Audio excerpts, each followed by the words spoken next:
Yeah. Very cool list.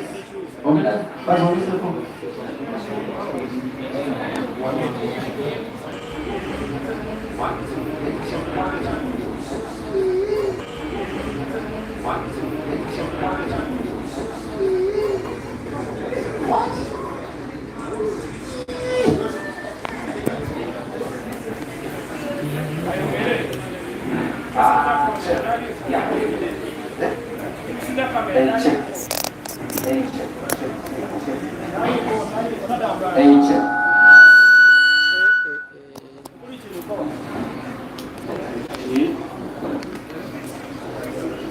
One, two. Oh, Basmi.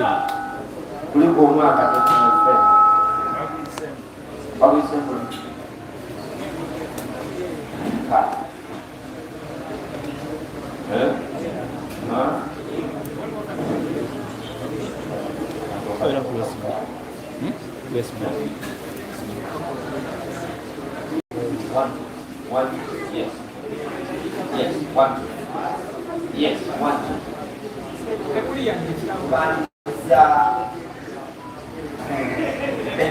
List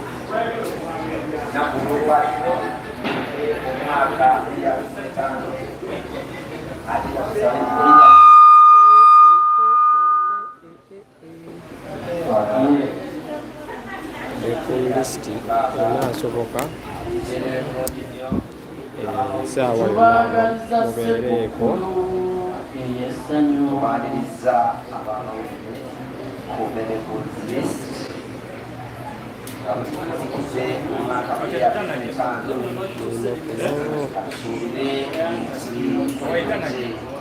eri abiri mukaaga kacumba alifu omukazi owase oba tubakyala baalijjalejja ate sikwananga wuwo mwami deshi kisitawo yannema mwebale kulabika munyirira emyaka ng'egi wali toli kufunde kati kulika omwaka 2025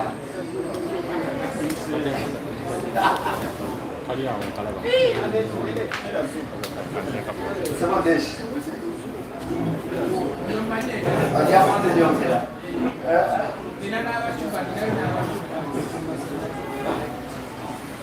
naye nyiridde katonda akolera eshi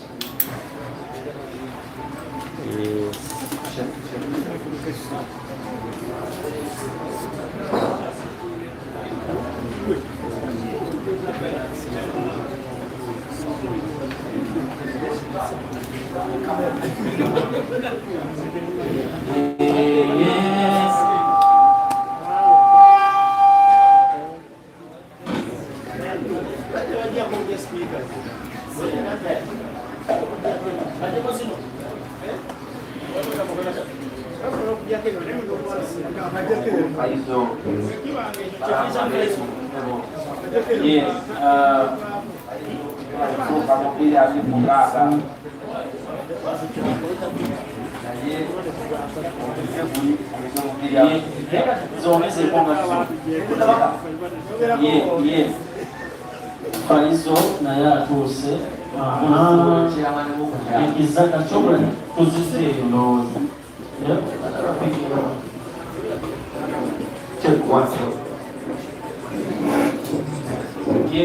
awa yonna tutandika bbere polisi so mubeereeko tukyali museetinga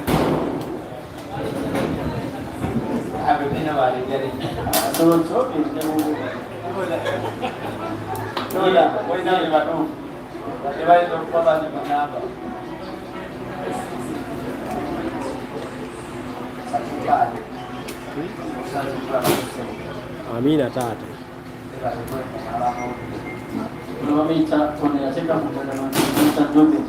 ebeera bali museetinga tovaako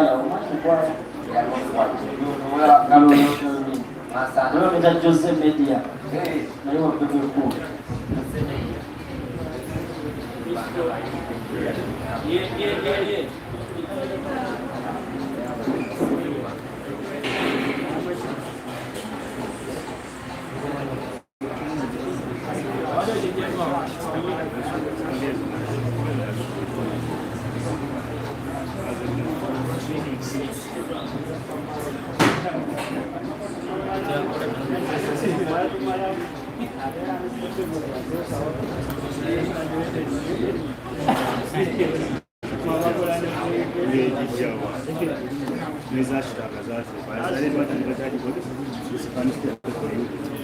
Arnold.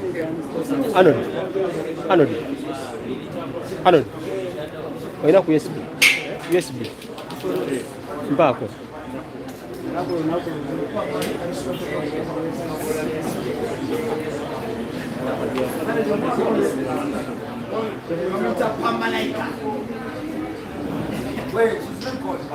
What's up?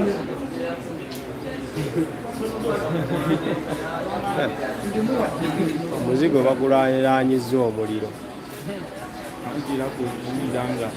Onaakola bulungi awo ewaali.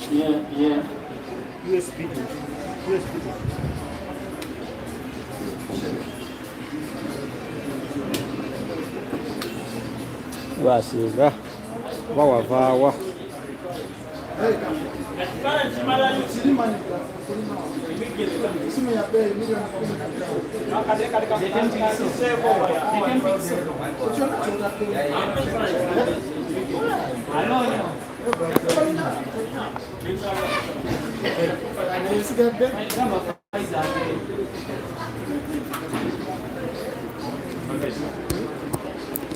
Tugezaako kulaba nga tutereeza mpeereza yaffe ebeere ennungi.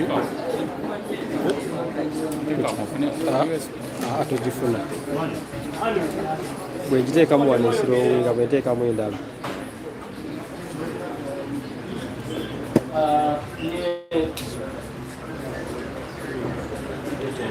Eyange tuliraane wano.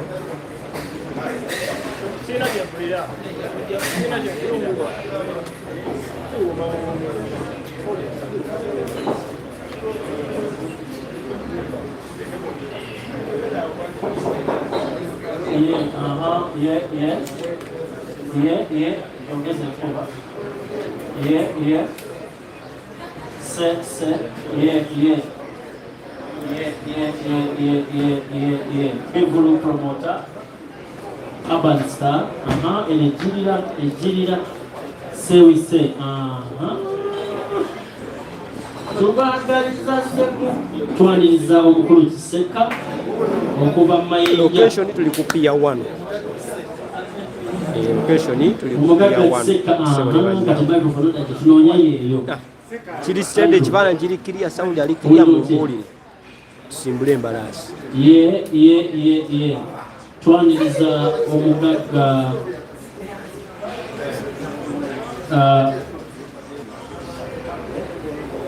omukulu Makona, bw'obanga otulira omuntu omulungi teweekyusakyusa kulabamu. Gagamel mwebale nnyo, omukulu Desh Kalisa yayingidde bane kamera muzitege nga space ekyaliwo. Ayingidde munnamawulire wa Zali yekka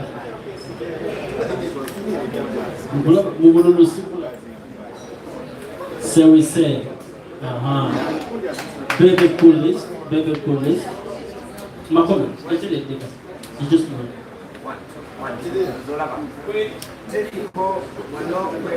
Kate alitepikoni. Bebe coolest.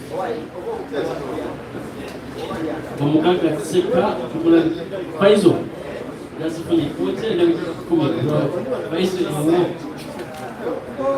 alanye ennyo banoonyeza ejjinja lye alituuza mutuuzi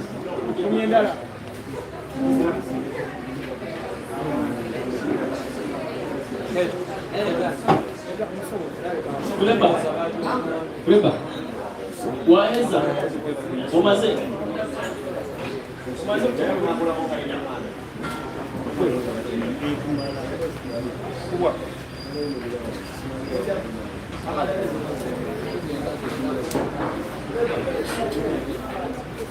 Urban Star omukulu Jingo Shops and Sokola basewo kwesa omukulu baffe ekitiibwa omukulu Sky Soldier ow'emmotoka empya tusanze okulaba omukulu Bivulu ow'ekidduka ekipya tusanze okulaba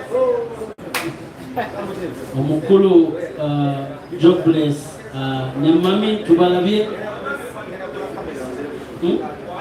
no je basho kwa Bebe tulisi asiyo kubiri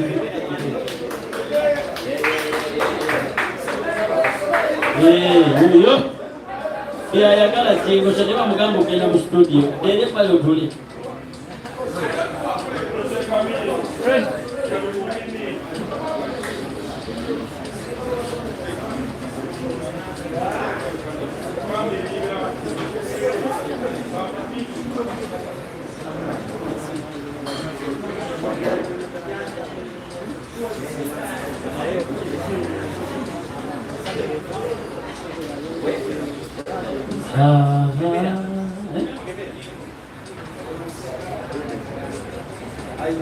omukulu luldiini tusanyusa okulaba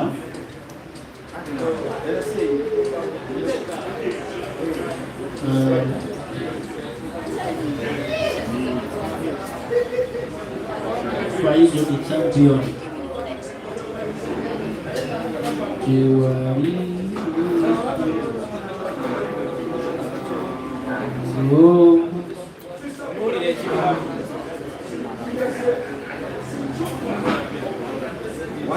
omukulu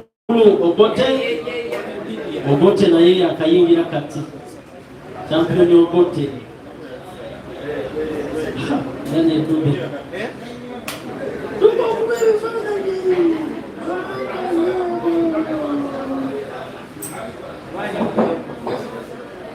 sini akaketo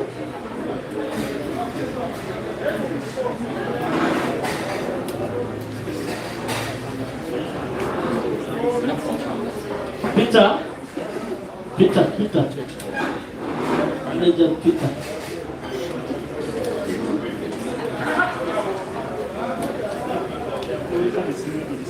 just in a few minutes omukulu ali okuyingirawo era wendobera ndoza tuuse embasire mistake One, two, shake, 1, 2, shake, 1, 2, shake, 1, 2. Yes. 1, 2. 1, 2. Yes. 1, 2. Omukulu Trevor.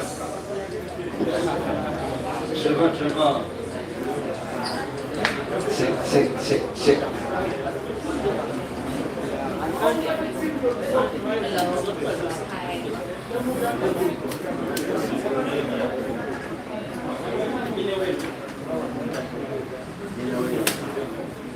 Yeah. Boy.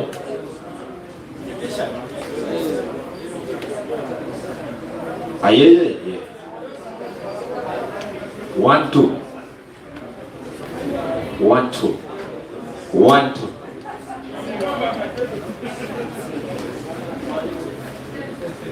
Microphone check. 1, 2. Omukulu ayingidde. Yeah.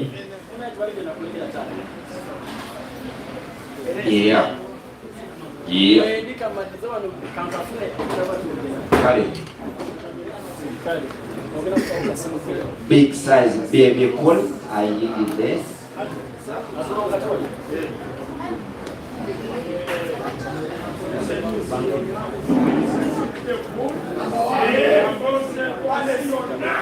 Yeah. Gaga Mero Boys. Okula bakusimu. Akabonero ki? Akabonero fire.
Yeah.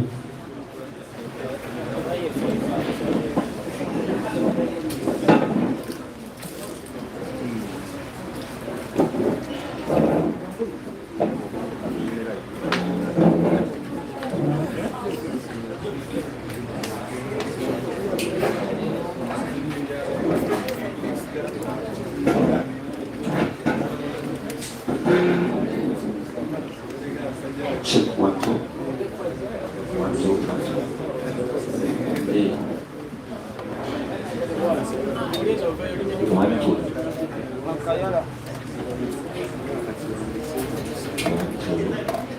yes yes yes yes 1 2 yes check 1 2 1 2 check 1 2 yeah yeah yeah yes yes yes yes check 1 2 yes check out.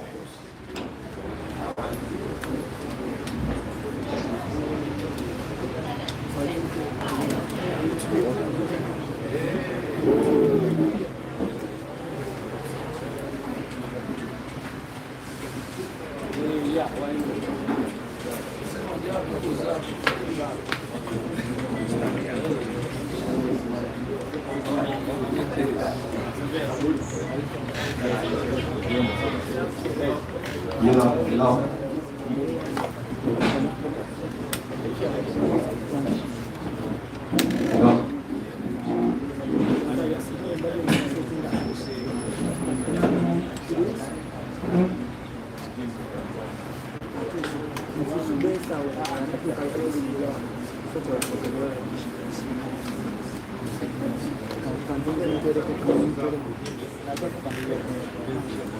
One, two, check, check, 1 2.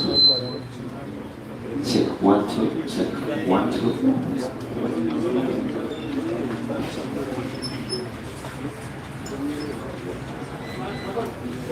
1 2, check, check. 1 2, check. 1 2. 1 2. 1 2. Bili abiri mukaaga, bili abiri mukaaga. Bili abiri mu etaano, bili abiri mu etaano.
Hello, hello, hello. Hello.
It's exactly 1st of January 2026. I want to welcome each one of us to the national broadcast of the Bebe Cool List.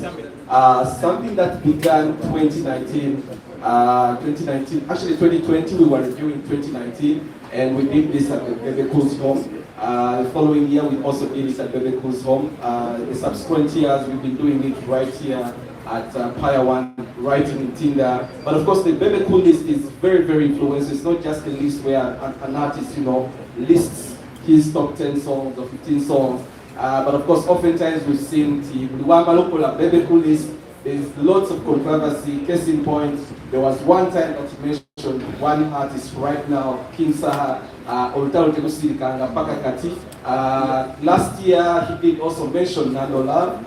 He did comment on the dance. Nando Love Diateka Mchina Wolo Funga Gabomi, Sina another fan. Mimbi Nanyinga, Namkolera live wow, and of course the exchange went on and on. So you see that it's not just a list, but of course it comes with a bit of influence right there. But of course also him as a person around in the music industry for a very long time, he has authority to speak about the industry. And also comes at the time that awards for Uganda as it came the day.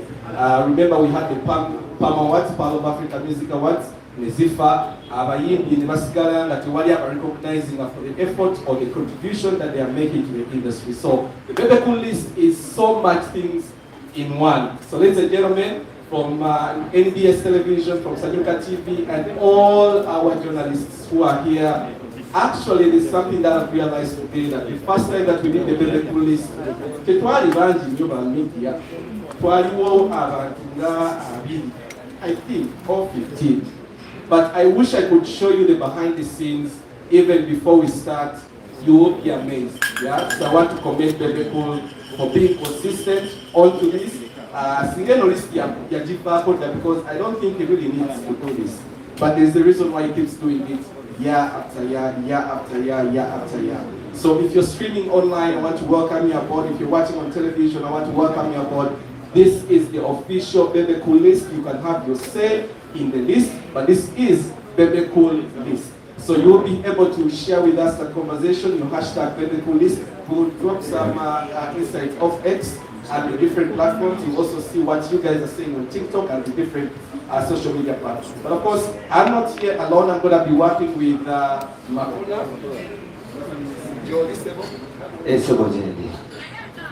Banaye tubaniriza muri mutya mwebala okuyita mu mwaka 2025 katusuubire nti 2026 anaatugerera bulungi nnyo. Ndi musanyufu nnyo okuba nti nange ndi wano ku pane eno eya Bebe Cool List. Mukama wange bw'obanga otaddeho ekitegeeza nkuze kate 2026 ekintu kigenda kubeera kirala nnyo. Mwebale nnyo. Okay, and there is a beautiful lady I want to introduce to you all. She did the Unstoppable podcast with President Yoweri Kaguta Museveni. She comes from Next Radio 106.1. Her name is Tifa. Thank you, Douglas. To everyone that is watching TV right now and to all the media family that is here, we are glad that you've respected the Bebe Cool list. Now, in a world where music is fast and growing, I feel like legends or people that have been in the music industry for long, when they come out and do things like the Bebe Cool list, it encourages the young ones. I'm very sure there is an artist that hasn't actually produced a song, but they are really hopeful that one day they'll appear on the Bebe Cool list. So Bebe Cool, the young people, the Gen Zs, I remember telling you we clock it. Yeah, that generation that clocks it. We are really grateful that we have people in Uganda that can use their own opinion and make sure they do not get afraid because of what people will say, but they will give their opinion to mentor other people, appreciate and empower. So I take the Bebe Cool list to be a platform that empowers and also helps others work on their mistakes. Thank you so much, Tifa. And now, ladies and gentlemen, because it's the Bebe Cool list, allow Bebe Cool to, open us off officially, and then I'll set the ball rolling. Bebe, you can address the nation. Thank you. Good evening, ladies and gentlemen. Happy New Year to everyone. My name is Bebe Cool, and I'm happy to be here once again at the beginning of the year with the Bebe Cool list. Remember, Bebe Cool list is my opinion. Everybody's got theirs, but sometimes some people have the moral authority based on experience to be able to give such a list. So this is my opinion, and you can comment. Though I believe that every time we do this, it opens up a big discussion about the music industry, and I believe that discussion has always been a big contribution to the music industry in that specific year as we go by. So thank you so much, media personalities. You're most welcome today. All right, the media personalities, Basil Mubunji, we want to commend you. Thank you so much for pushing the message forward. But as we start off, so let's start the list here. 20.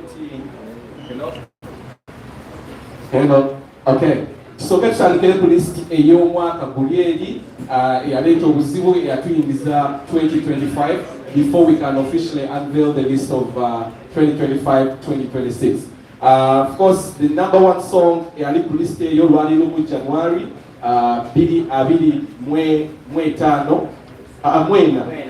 mwena oluyimba olwasooka Bebe Cool yatuwa Elijah Kitaka oluyimba Dawa. Number 2 yatuwa Azawi Masavu. Number 3 kwagirako Ozambe omwana oyo Dista ne Mudra. Number 4 kwaliko Kapeke oluyimba Swiririri. I actually thought Kapeke's breakthrough was this year, naye already yaliko ne list ya buli mwaka. So let's see if he surfaces on this list. Number 5 was Acidic Vocals, and of course Springs of Life Choir, nayo yajja mwaka 2024 Lukusuta. Pastor Wilson Bugembe Tonta, Dr. Brain Catalian Kando Kuwulira. Number 9 ekujjako Nando Love Kinawolovu olwaleeta obuzibu olwaka dance Bebe Cool ke yamentioningako.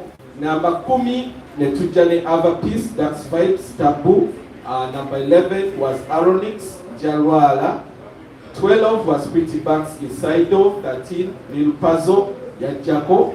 And then number 14 was Alien Skin. 15 David Mutalo Rema Namakula. Second last was Joshua Baraka with Dalila and DB4. Then lastly Bebe Cool Natikako Circumference. So there's a nyimba ezali ku listi ey'omwaka guli. Allow us start with the Bebe Cool list 2025. Ani aliko, ani ataliko. Bebe Cool, over to you. Thank you.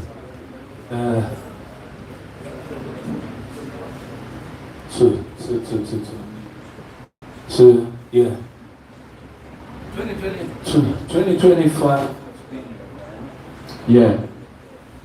So yeah. 2025 has been action-packed year. filled with activities that one may view either as obstructions or fuel for the Ghana music industry. However, 2025 was better than 2024 in terms of creativity, as younger artists broke boundaries of norms, pushing audiences to accept almost anything. Of course, the reality is that anything can be music.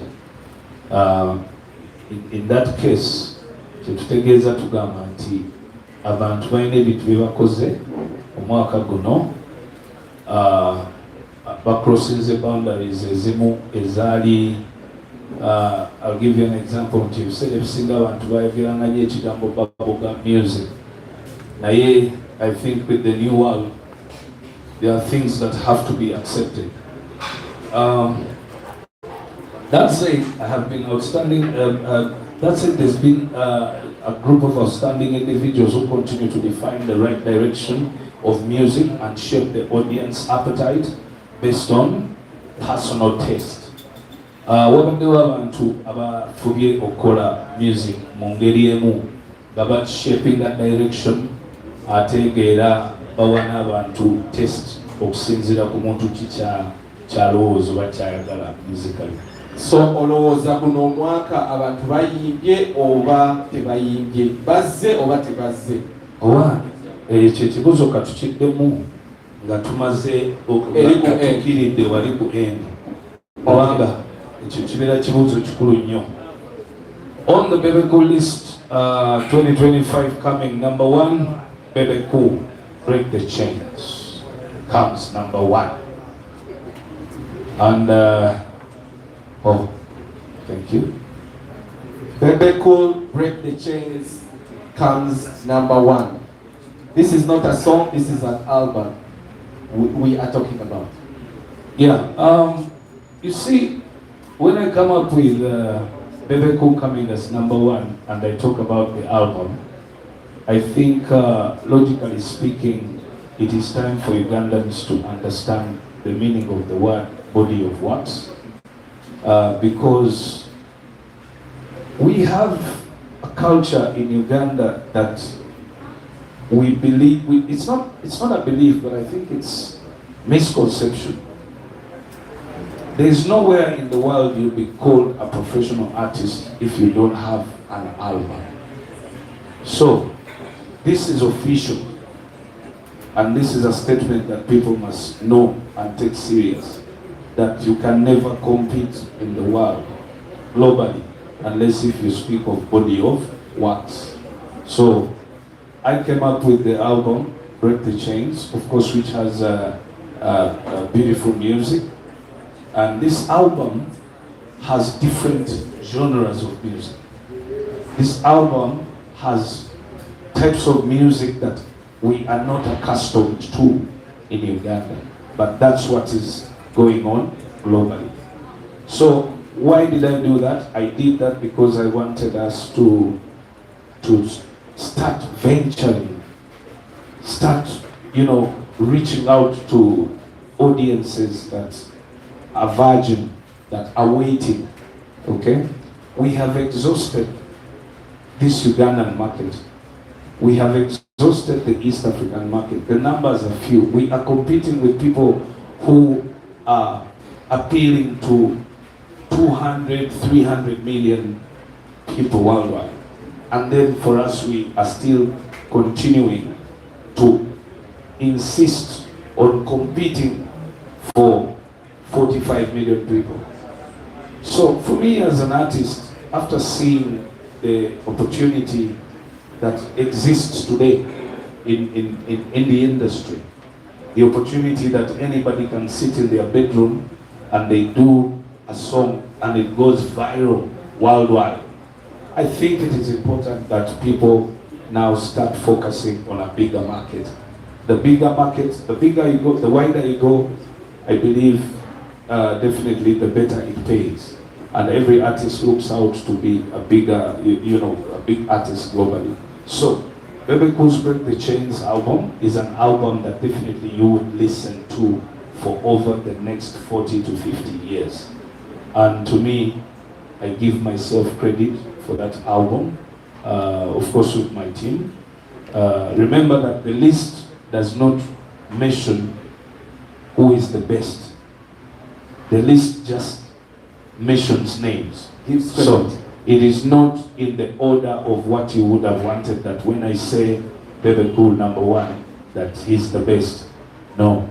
But on the list for the first time, Bebe Cool officially steps up with Break the Chains. Of course, you can now... So there is no individual song that stood out of the album? I think the game still goes on with that album. Okay. Because my target wasn't a specific song. My target was body of works. For example, it is the most popular album. No. If I may ask, which album do you know off head in Uganda of previous year? Break the Chain. Does anyone have any album title they know off head quickly?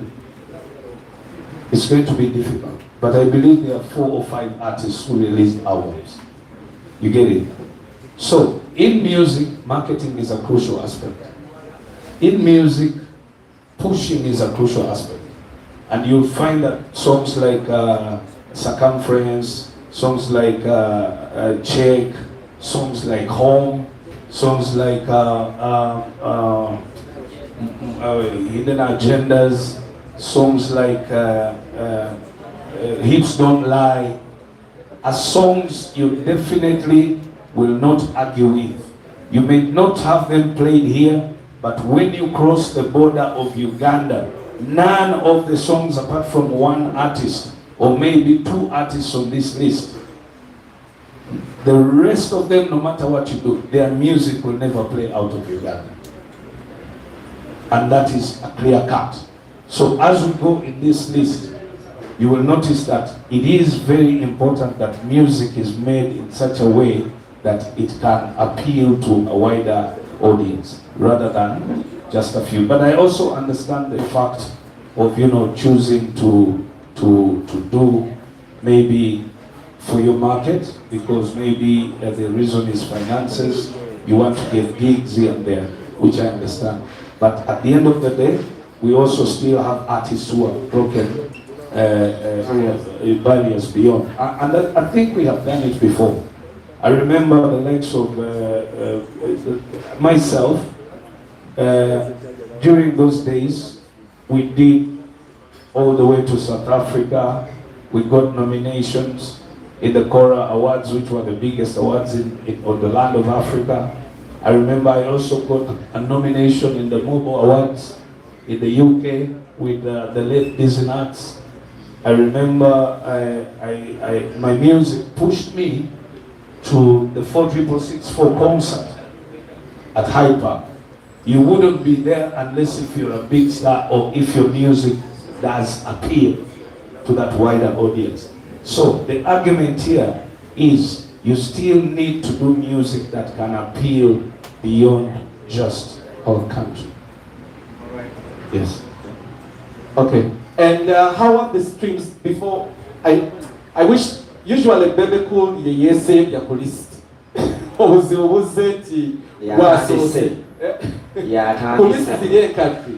Era nze wakabya ati ekyo kigana. Yautuzanira osibo. Era kyowakanawo package nga tugisumulula. Tujja kuwakana maaso eyo next alike misikati. All right. So number 1 was Break the Chain. Yes. Okay. Number 2. Number 2 we go to Joshua Baraka, Wrong Places. Now this time we are not only talking about songs, but we're also talking about personalities and at least again Gazua all the time. Okay. Urache Gazua and song anti. Music is a package, and people don't just like a song, but people, you can have a good song but bad behavior and people don't like it. Okay, but you can have a good behavior. You can have good behavior and a fair song, and people just choose you. Okay, so we keep talking about that. So Joshua Baraka comes in as the second consecutive year on this list, and undisputedly is the best youngest talent in terms of global sound. Joshua Baraka did not disappoint 2025 with his single Wrong Places of his latest 12-track album, Juvie. So today we officially announce and mention the name of the album that was released recently by Joshua Baraka. Yeah. It is called what? Juvie. Bakona wandika Makono kiwulidde ekyo Juvie. Jubi. Nali nayo. waliyo Yes sir. batubadde tojjukira na title. Badde njijjukira. Naye obadde oky'abantu okyababuulira. Tell us something. What do you think about Wrong Places? Wrong Places is a sound that attracts both the local audience and also globally.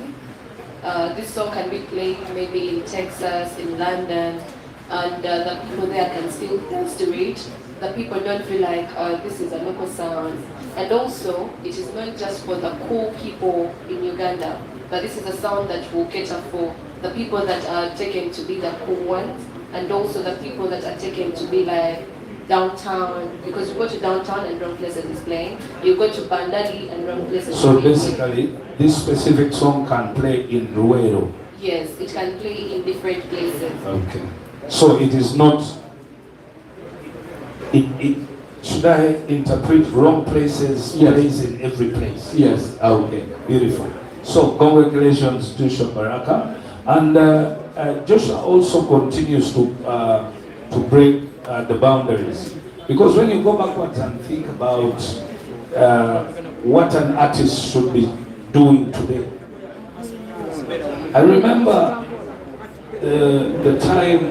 my time of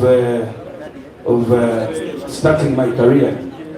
I remember very well that I made a decision to go to Nairobi, took a bus every now and then, slept on the streets in Kenya, looked for a studio, started working with Ogopa DJs, stayed in Kenya, yet I had a family here, I pushed. So, Joshua Baraka is the only Ugandan artist who is kind of taking on the template that is required by all artists. Because there is no way any artist would make it beyond the borders unless if they work out of the borders, unless if they try to stretch beyond. So the reason why Bebe, Chameleon are very big artists in Africa and globally is because that's what we did. We actually went ahead and competed with, I remember we won awards in South Africa in categories where the Nigerians were at that time. That's over 15 years ago, or maybe 20 years ago. But we went there. We were fighting from the ground. So Joshua is showing the right picture. Do you think Joshua ina barriers zamenye zemutasobola kumenya? Would you give him that credit? Yes, because those days we did concerts in the UK, we did concerts in the US, but we did for local audiences, Ugandans in the UK, Ugandans in the US. But I think I've seen Joshua this year stretching out, doing concerts for anybody and everybody. Latino, British, He's been on Afro Nation. he's been on Afro Nation. So you can see an artist who is pushing. You get it? So kudos to you, Joshua, and I think... So Bebe, olowooza lwaki Abannayuganda naddala abayindi balemeddwe okustretchinga okutuuka awo, because bwe tuba nga twogera ku ba legends, gwe Chameleon mwabikola internationally, temufuna ezi awards, owaddako awo Kenzo, kati Joshua, lwaki? Nzedoza, okay, police this time waliwo tunatudiscuss here. Noting ekintu ekyo kubamu ekiri sagala ku preempting before I say I list them, so that after listing then tugende okweyo discussion ejja mu kibuuzo Douglas kyeyasoose okubuuza, have we done well or have we not? So Number 3 on the list is Elijah Chitaka. Ichange Daily Bando Go remix featuring Karoka Sita. That is number 3 artist on the list. Remember, list tegama nti olukuboli number 1 about number 2 kusoma about number 3 to lead dala number 3. It's just a list. So we are not in order. No, we are not in order. So Elijah Chitaka, this guy, to me, he continues to. I don't know. I just feel Elijah should. If Elijah gets one song out of the country, Elijah will go global instantly, because Elijah has a aina speed here. Talwana Namond, he's not competing with anyone. He's doing his best.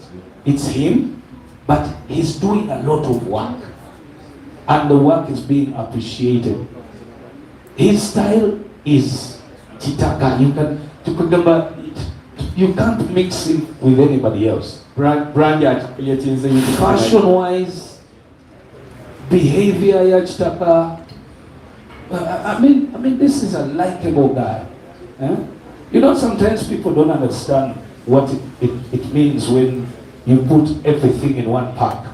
Ngoli handsome, or beautiful, ngoli na nice behavior, ngoli muamvu, ombirigo kulabika bulungi, nga oyogera bulungi, ate unya bulungi, ate noyimba bulungi, ate nenyimba nowandika nungi, kwegamba Chitaka byonna nkutidde. So that means that Chitaka has understood what they mean by branding. Exactly, because music must be guided by branding. Yes, branding his music to look like him. Yes. Church Mudile is to go global akwatagane Joshua, because wali Joshua wali alinanga aliwoye. I wish of course I have plans, and this one's happening by a plan, but I hope and pray that Bachidaba, because next time we is of Modukaku. You never know, but I'm very sure nti Achina and the music womulaba agenda mukolanga asobola okufuluma abulako katono preaching about afulume. Though I see sometimes I fear that artists and management companies fear to risk to do what Bebe did, because obikola abantu ne balabikanga batabisiimye. Okay, but then wofuluma board era banayuganda njababulira ekintu kino kiruma naye kiswazi. Nobeera, you go out in London, you go out in the UK, you go out in Sweden, Denmark, but you don't hear any music from Uganda unless if someone is a Ugandan nagenda natwalayo akayimba naga DJ kano kazanya ate tebabuzanyi. No, they don't. It is because our sound irina bweri yaffe yawano. So nina kyembadde mbuuzaamuko katono sinzira ku list yetuliko essaawa zino, wasinzidde ku personality branding, because waliwo abayimbi abagezezaako okuyimba however much nti oba oli oluyimba lukoze naye ng'ebigambo ebirimu oyinza obutateekako leero ng'olina family. Of course, list eyogera mazima, whether mulimu ebigambo ebibi oba ki, kasita abantu wenage ntandika nina statements gyenakoze, and when I post mugende mugisome mujja kitegeera nti the list teyekubira for it eriwo kwogera ku music abantu gwe baba acceptinze, whether the song is good or bad, but if the people accept the song, too bad for them. Bebe cool. Although sina choice money no could take I. But it's your opinion plus the people's opinion. Yes. This is the reason you come up with. So that's why we say it's a 60% Bebe cool, 40% I allow. I put it out there. I post and then the people give their views, so that we can come to. Now the issue of this list is to continue to build a direction for the industry. My experience, I believe I can support the industry head into the right direction. Because we do the cow, we do. Abana bajja kukola bukozi bagala and the industry will go down. By the end of this list, we will agree whether we have done better or worse this year. Going to take a break. We've so far done 3. We went to Joshua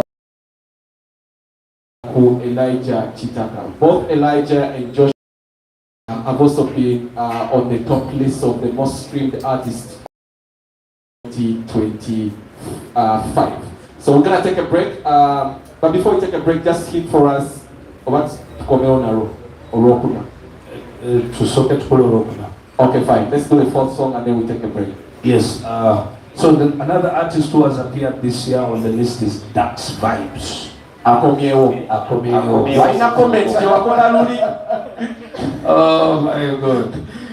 Ku comment ojijukia je wakola last year. Olida.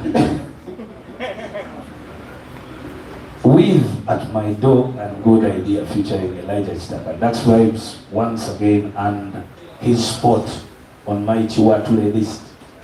He's clearly the most talented in that family. I without a doubt.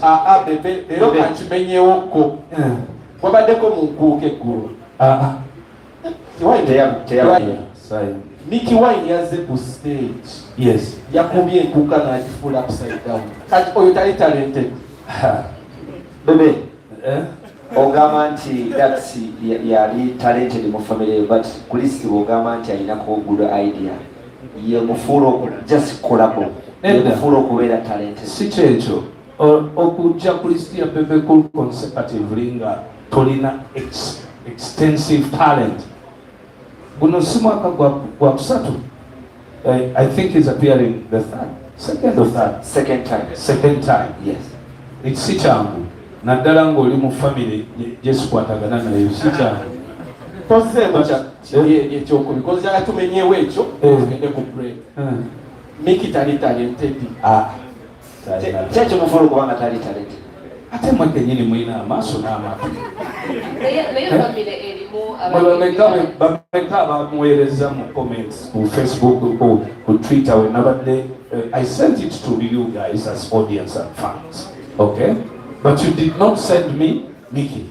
So Bebe bayinzobanga tebamutadde ku list naye nga mu family mulimu ali talented naye nga teyakimakinze to your list this year. Tewabanga wabeera ku list yo. Kizibu. Kitegeeza Dax yali talented. Tumuwa credit ye. Let me tell you, we had atandikanga okuyimba namuwuliranga ng'ayimbira mu nnyindo nga binyiizi. Naye ate ngenda okuwetegereza obulungi nga it can be a style. You know, music is music, art is art. It can be a style and it was accepted by people. So akayimba ako At My Door sike atandika nako this year. That's one of my best songs this year. That song At My Door.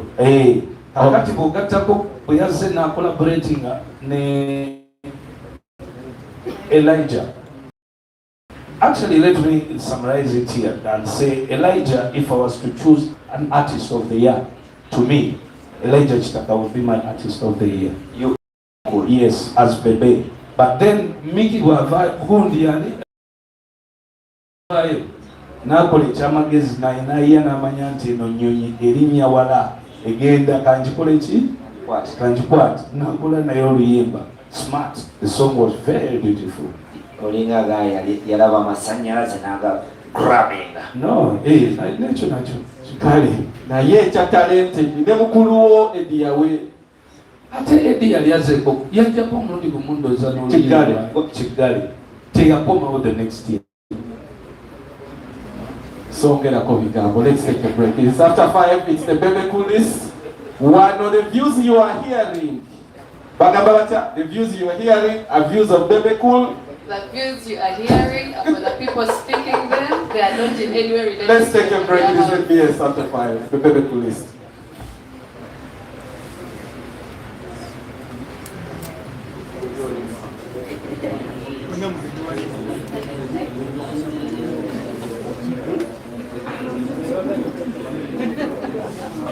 take a break. Take a break.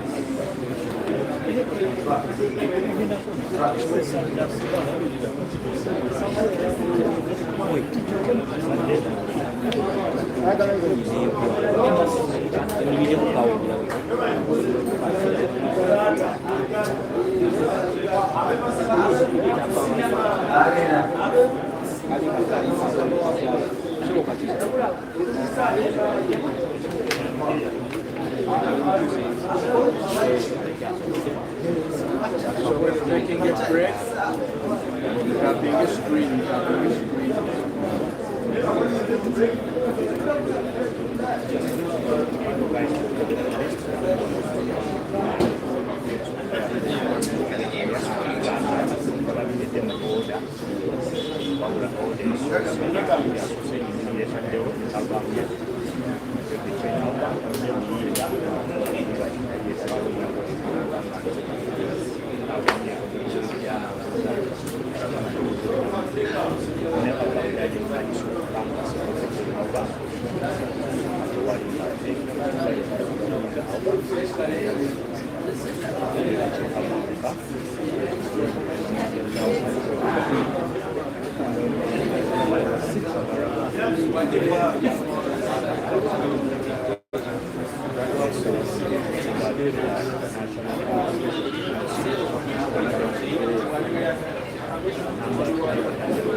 Alright, we're coming back.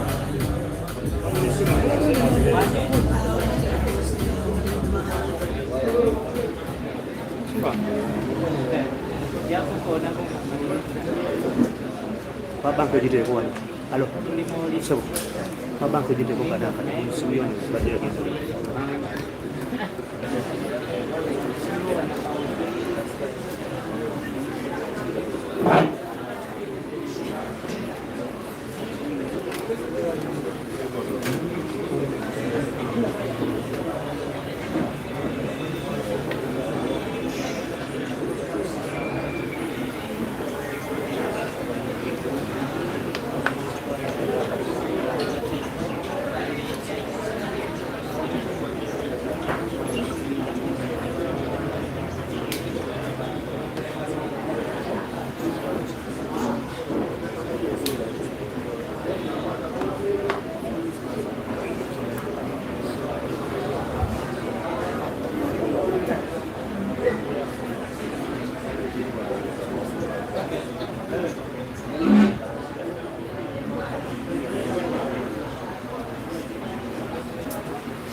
Ladies and gentlemen, we are still continuing with the Bebe code list, but remember today is 1st January. That means we have exactly 14 days until Uganda decides who is going to be their next president or who is going to be their next member of parliament in the different districts that Uganda has. So remember to choose your peers. You may be supporting different people, different political parties, but remember to keep calm, be understanding, understand that you all do not have the same opinion, and protect whatever you have.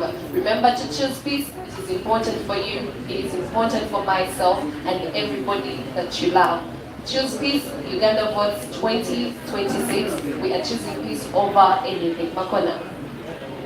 Owa, mkamanga bebe. Alwa wadde bankuba akamanya wangangu nga toyogera luzungu. Maganze mbamu family ya Sanyuka. Anyoyo abadde akuba waliwo ankubi akamwe. Nagamba twekitenyinze njogera oluganda gwe. Naye Makona akyuse nnyo. Era n'oluzungu lulina okuba nga nalwo. Oluzungu mwero lyobadde atompuliranga ngattamu. Mangasamu n'ezikuba. Si Makona oli owaluli gwe twagobaganya ng'amakooti gabeera gatunudde. Otegeera. Okumanya Bayinemu ku luzungu. Okumanya kiri Uganda kinyuma. Uganda kinyuma gikole mu luzungu. Then abasanyuka bagambe mu Luganda to choose peace. Nedda watandise bya luzungu malirize. Abantu bonna abala basanyuka TV Music Jam kinyuke. Tugenda kulonda omukulembeze w'eggwanga ng'ennaku z'omwezi 15 omwezi guno gwennyini. Mujjukire okulonda eddembe kuyinza muwagira political parties ez'enjawulo naye tekibaleetera kuteeyagala, tekibaleetera kwawukana. Let us choose peace, tulonde eddembe. Yes, ate ki Uganda kinyuma okumanya kinyuma nange ndowooza mulaba nti neeyagala ndabika bulungi. Waguze n'emmotoka. Nnyo nnyo. Cobra. Gwe wabitandika. Yaguze moto. Makona? Yaguze moto. Cobra Makona. Okay, for the interest of time, with the Bunduka speech, twakakola kenyimba nnya, we still have quite a number of songs, so tujja butayinterjectinga Bebe tumuleke nyimba zinazoke tuzivuge muko ate tujja kumbula tudiscussing emaaso kawo. So tuddeyo ku list twakomye ku that's vibes. Yeah. Olimba Lwakuna. Kati omuntu omulala this time, another person on the list making a good comeback on the list is Kapeke. Kapeke. Yeah, with the song Kabam. I think last year I also mentioned that I was saying something special about Kapeke. So congratulations Kapeke. Making a comeback on the Bebe Cool list in 2025 is Kapeke. One of the artists I hosted at the Kechwatoye last year. On stage I mentioned that because of his style, fashion sense and cheeky music hooks that stick in the listeners' minds, I wouldn't be surprised if he outcompeted many of the male artists in Uganda. This guy has found a winning formula: catchy hooks, a dance, audience engagement. Young people love dancing because they have a lot of energy within them. But wait, I have seen older people Timari is single also. So congratulations Kapeke. He is also creative in style. Yes. Yeah, nice type of fashion and engaging anyone. So you ataka yimba, yeah, akatayo dance and it's working well. Mu Uganda obimbi kimutwalira bbanga ky'okufuuka established. Establishment is relative because Uganda is so fast. Oyinza okulowooza nti oli established establishment kwe kunywera sikyo. Oyinza okulowooza nti onywedde mu Uganda wano ne bajja bakwisaako eggaali mu ddakiika 2 nga teri akujjuka. Olina kukola otya? Olaba ffe abaasookawo tukyakola, olaba Moses Matovu akyakola, just kulina kusigala nga ki okola nnyo. So next on the list is Lydia Jasmine. Wow, yes. Someone ayinza okwebuuza why Lydia Jasmine comes on Bebe Cool's list this time. Lydia Jasmine, the same reason. Let's give Lydia Jasmine a round of applause for the hard work on the body of works. The album. Yes. Chindekere may not be a very big song, but one of the most important things that I want to mention here, as my opinion says, a female artist went out there and did 16 tracks, compiled them, launched them, tried to push, and that's where we want the industry to go.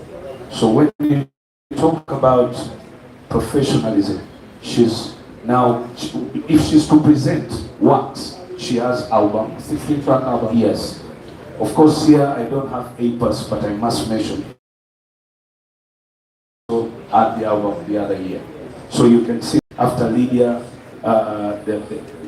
you'll hear coming up with albums this year, hopefully. So, Jasmine, maybe. So you're encouraging artists to call an album? Yes, definitely. But it has also become very difficult to market the songs beyond the album. Because of that album, nenga wabuza abayimbi kuliko nyimba ki nga they cannot. Anti purpose album tebera anti nyimba zonna zibeere hit songs that are played in bars.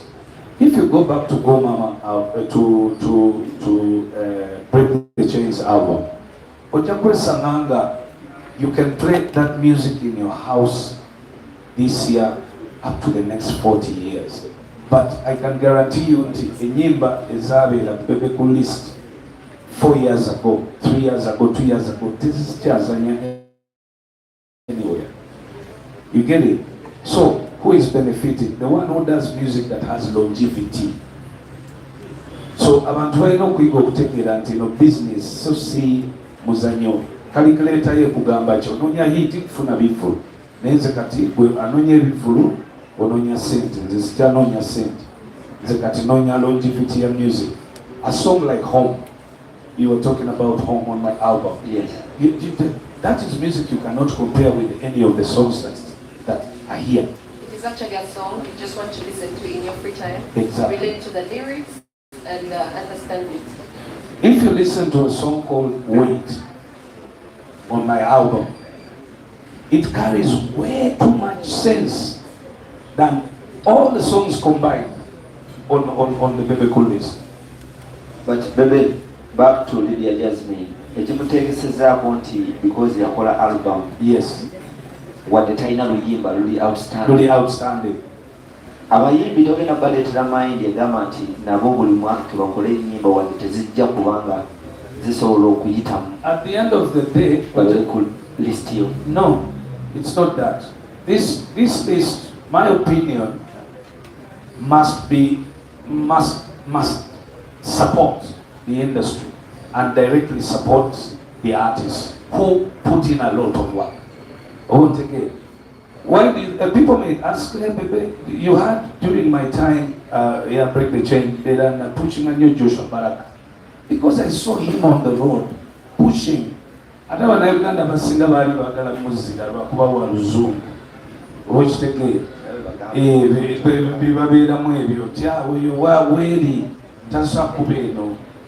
But you see, we try relating that when we work together. Every time when I'm on go, Katibana Aboganda, never take attention. And finally, wrong places over Nemoroko Jamusananga Azanya Kaleru. Which again, Joshua yetaga audience seyo. Yes, indeed, of course, we need everybody. In music, you need everyone. Tiwali Wombonze, Banova Maria, the more numbers you have, the better. And you know music is a game of numbers. So Tosa Gamanti Valito. So another artist on the Bebe list is Fino. Final with the song Che Che. Akayimba kukampu anange nakagala nyinyi. I think it was towards the beginning of this 2025, right? Yeah, that's Like 5 years. He has written many songs, many hit songs for others, yet unbelievably it took him years to learn a big song for himself, according to my team. You know, when I do my research, I also talk with my team and they give me information. Honestly, I don't know this. Credits for songwriters, yes. Audio producers. Yes. That has been part of the problem why so many songwriters have been frustrated. Yes. You know, Ngabakola projects their flowers. So they stay behind the curtains. So it's a charter 1 year final for final. And that unfairness I don't understand. When you give someone credit. Yesterday I was talking to an artist, a young artist who was telling me about her music. She's a girl. Let me go and delete it. I'm like, what do you mean was deleted? By my manager.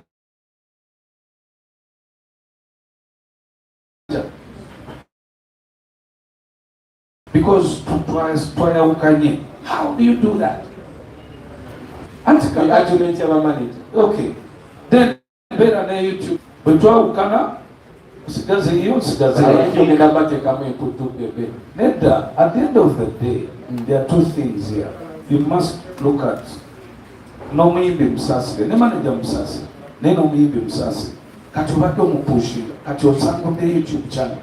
Kati really, what's going on here? Oba baavu just. Why? Anyway, he has written, Final had written many hit songs for others, yet unbelievably it took him years to land a big song for himself, according to my team. I honestly don't know this guy, but I enjoyed Cheche. Some people just need...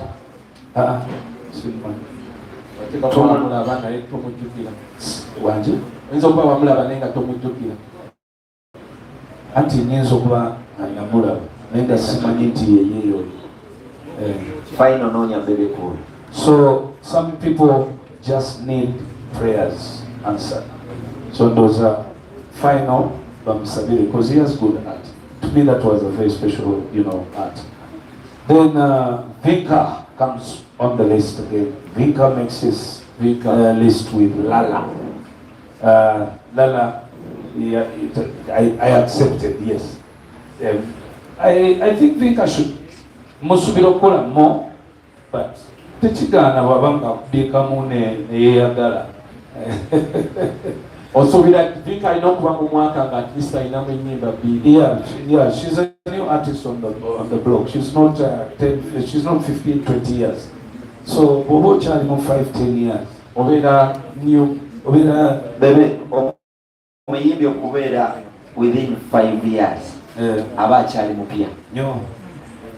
I mean, you're competing with people of 25, 30 years in the industry. 35 years?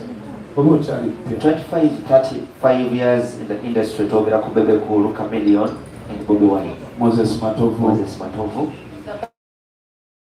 And artists as well. We have the likes of Nisa Semakula, Geoffrey Taya. So that means you're competing with people that have more Yes. experience and you can easily. And by the way, different genres. Yes. But make no mistake, what we are going through now, Chibera, it's just a choice to get up machano gamba siliku pressure. Naye tuma nongamba encha Bebe kuba endongo. So bamufunze bakyalina okukola ennyo. Ekitegeeza wali Focus hit. Nali focus to body of works esobola okubeera wali bwe bateeka wali ya Burna Boy, bwe bateeka wali ya Wiz na neyange basogiteekawo. And I achieved it. So we are going to now wait for the second album, the Broken Chains. Hey, it's okay. Break that chain. Yes. A double Broken chains. No, Bebe. Broken Chains. Oyagala kukola kyabana. So, I don't know. Broken Chains coming soon.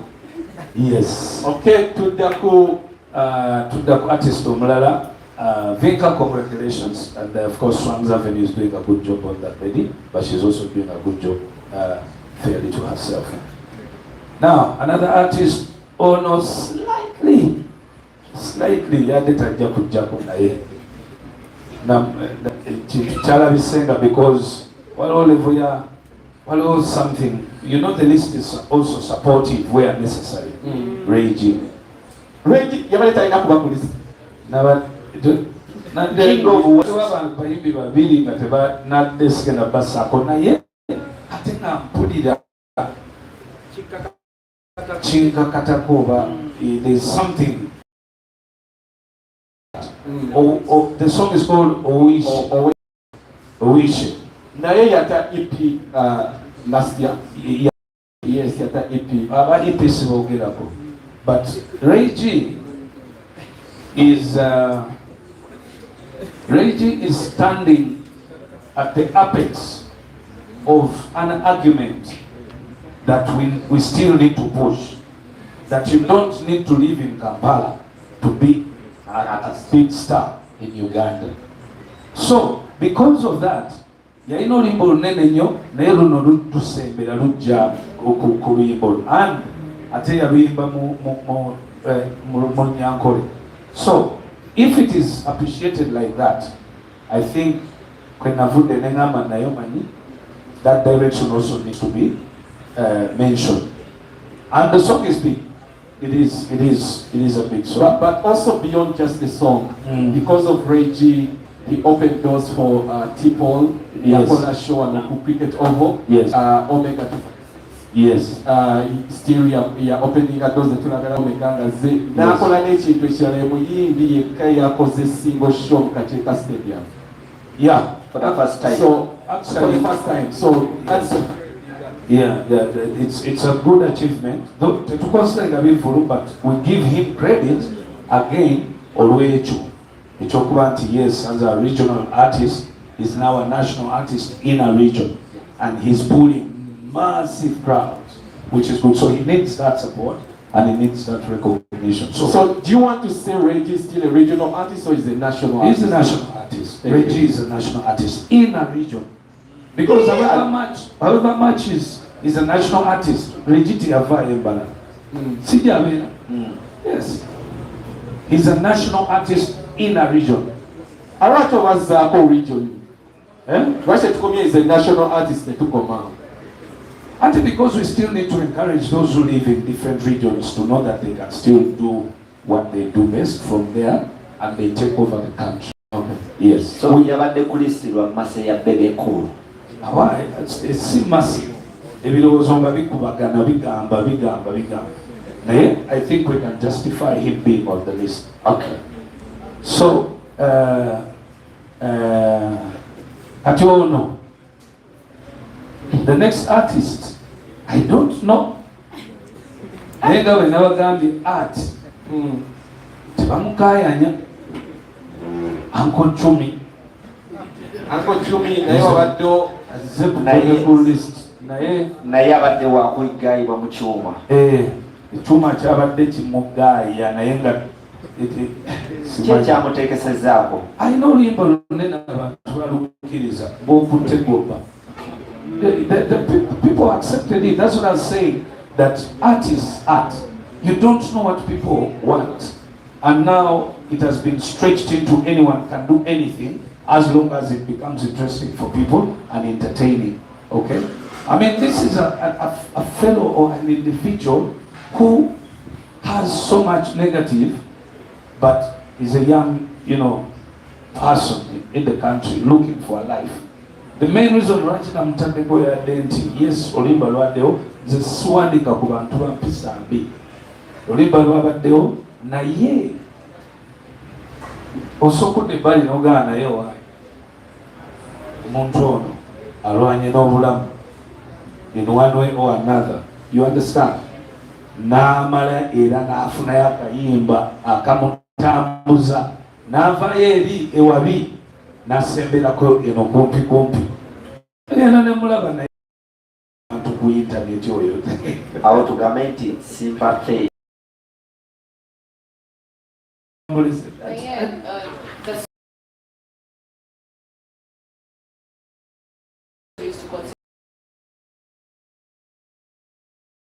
On the list, and yet back then we knew Bebe Cool for getting quality music. You only put quality music on the list, but now we are seeing a song that people take as bubblegum music onto your list. The list does not specifically recognize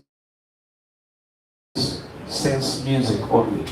It does recognize songs that are accepted by people. That means we can have bubblegum music as long as people accept it. You see, music is meant to, it's food for soul. So if it does entertain people and people like it, that's the purpose why I say too much sometimes. Tuba name is zero biti. So you can give a good example of my album. The songs are so good, they speak too much more. Never ever go in, bagala binu. Balancing life. So you can't beat the list. The school could jaw fact. I try so much not to be biased. If people have accepted, God is the case. So Uncle Chumi comes naye advice yange eri nti ebigambo ebikyafu bikendereko. Because if she had followed wazaako nazaako yazaako ayina olulimba lwe yazzaako. lwaki omwoyo olulimba lwaki omwoyo gwokola ki guninya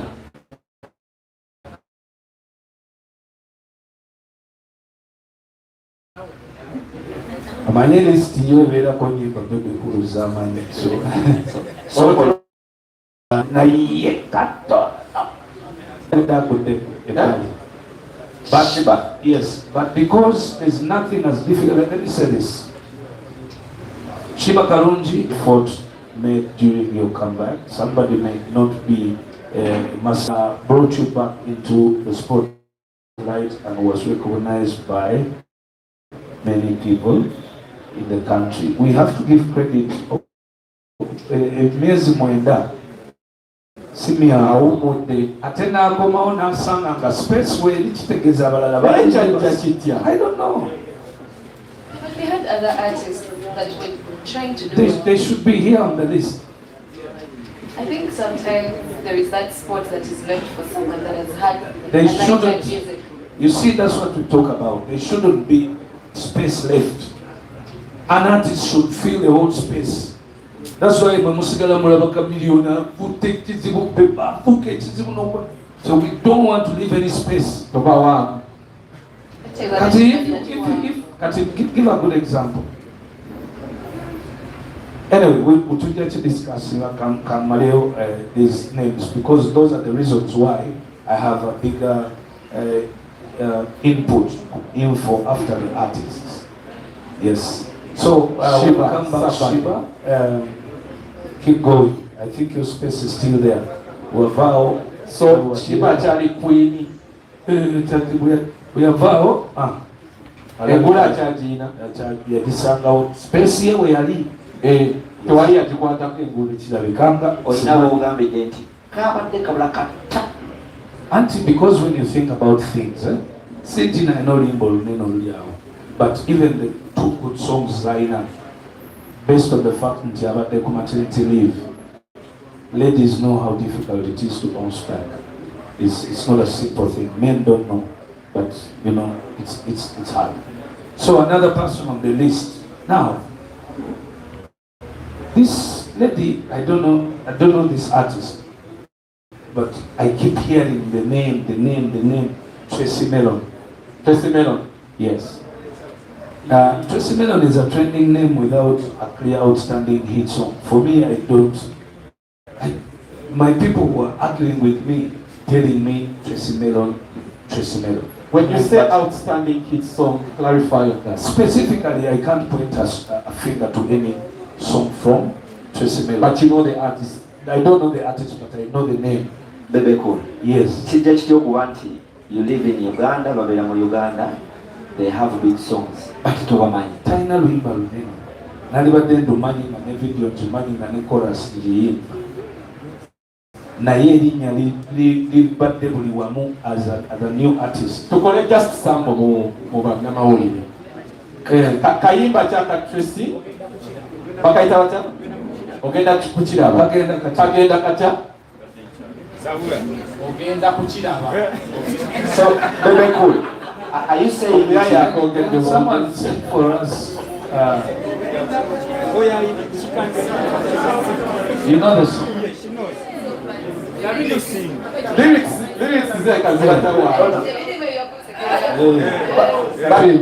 But Bebe, when you say that, I was at some dinner sometime back at Sheraton, and she was performing, and I was sitting to this lady from a development partner, Natamula Magakok State, but when she started to sing, she asked me, who is this girl? And I told her, this is Tracy Mellon. This is a great artist. That's exactly what I mean.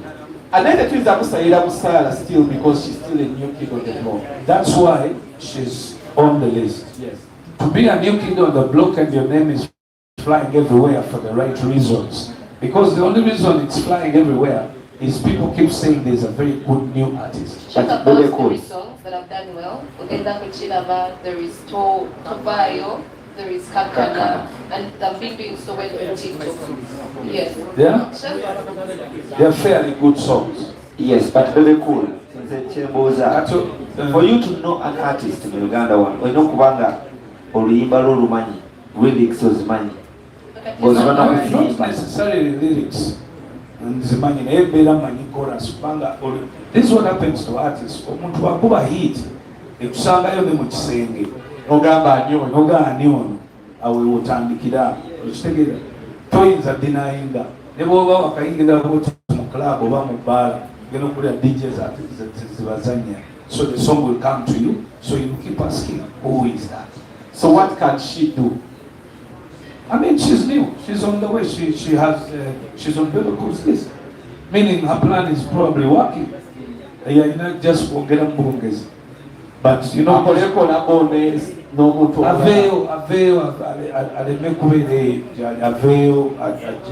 Needs more visibility. Visibility, maybe. Yeah, but for me, we manage the way. Mbabuza enyimba ziliwa Kongs Tracy Melon, it's not easy okujja n'ojja n'ogwa ku Bebe list katolina koliyiri. So we've so far done quite a number of songs. To get Kolere. I hope it will work. Of the songs that we have so far analyzed, we started with the Bebe album, Break the Chains. Netugenda ku Joshua Baraka, Wrong Places. Netugenda ku Elijah Chitaka, ekyange Kibebi Daily Bando, Nendala, netukirira ku Dance Vibes at My Door.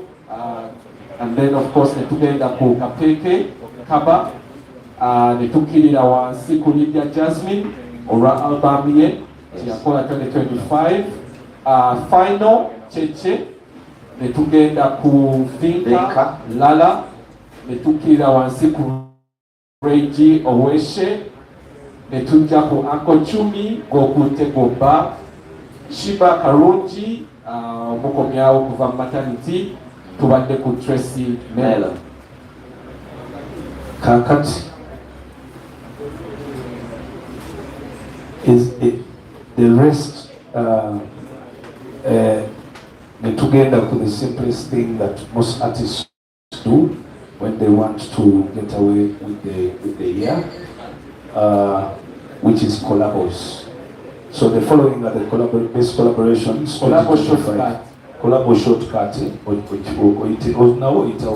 they're also songs, but usually this is Simon Yo Mani okujjako nga waliwo ekiri special, and the most special, I must specifically talk about this lady because wavayo nakola ekyo, to me I wouldn't be surprised. So for the collabos, the best collabo so far, Cindy Sanyu and Omega 256, that is See You Tonight. Cindy is so surprised Cindy wakola oluyimba olwakabi oyo musuubira kubanga oba nakola nsobi ki Cindy sigirabe the experience. Cindy naye agwamba legends. Cindy amanyi nnyo nti nkisuubira. Agwamba legends. Yes, of course. Cindy, you know there are voices that when someone gets a microphone, now projecting a voice, you don't expect any mistake anyway.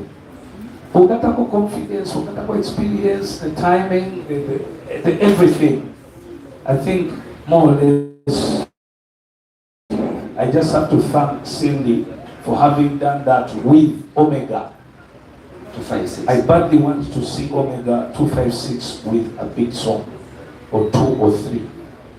That's a female artist in Barara who also should break that chain of regional to national artists. Of course, I take her as a national artist now. And when we were performing more portrayal as a president. To me, I saw Reggie, the Omega, as national artist. But there's something special about that girl. Omega. Yes, Dolores Dunji, she's just atuyamba tukolereyo. We're about to see you tonight. Then never that cool Uganda Chinuma. Oh. Yeah.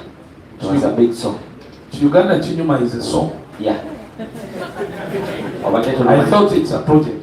It's a song. It's a project with a number of songs. Yes. Oh, it's a project? Yeah, with a number of songs. Naye mukola bubi kubate mutukushinze olaba nange sizimanyi. Tubadde toyagala. Naye kyogamba teziriiko ku listi already. Teziriiko. Mukola bubi. Tuveeyo Rasta, tuveeyo. Tudde mu nsonga eno yennyini. Wali eri, and I want to pick your mind because fan base zikubagana for the last 2 years between Cindy and Shiba. Yes. And since you're an authority in the industry, Obadeo, Oladia Bayindi, I want to pick your mind. Waliwo ogambidde nti oliwo yagenda ku maternity leave, crown yasigala weyalireka naye ng'ate ne Cindy yaliwo. Cindy ate ali waggulu nnyo. Proof mwali erabira ku concert. So how do you rate these two artists? No, Cindy is way better artist than Shiba. That is without a doubt. Cindy is way a better artist, way more experienced. But you see, artists have their followings and their beliefs. People will come and tell you Chameleon is way better than Bebe Cool.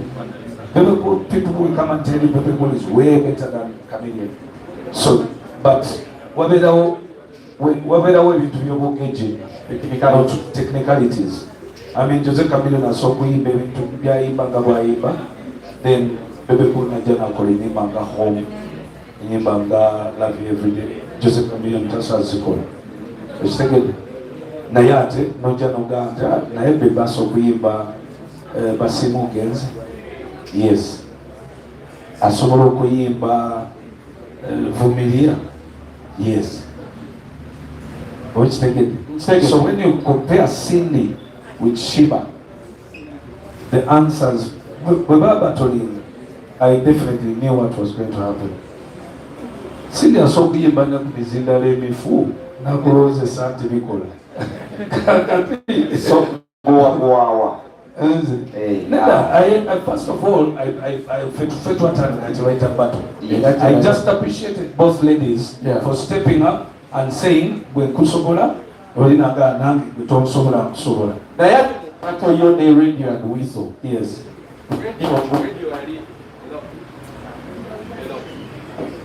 Radio yali vocalist wakabi naye n'obateeka ku side eri naawe n'odde ku side ate n'ogamba era neyo wagiwangula. Ate bato bagiwangulira wali mu maaso wennyini. Bato tebagiwangula bigambo ku stage ko bagiwangulira. Era nzijukira, I think bato eyo namala bamaliriza music waabwe in 1.5 hours or 2. Kati ng'ate nze nali ntandika butanzi. So bw'ogamba nti ogenda okubatolinga Bebe Cool, take ebintu together bingi mu line. Bebe, so Cindy kyalina. Nange nayagadde omubuuza akantu ako weewalidde ako kaleeta. Bato yo ne Good Life wagezaako okubuuza ku bantu abalala. Setaga kubuuza. Oba nga wakola decision eyo n'ogamba nti mwe bawangudde kiwedde. Batebeera bweti.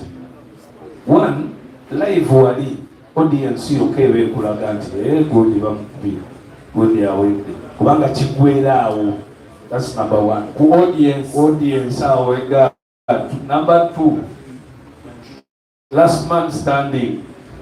Bato kyetegeeza. That's why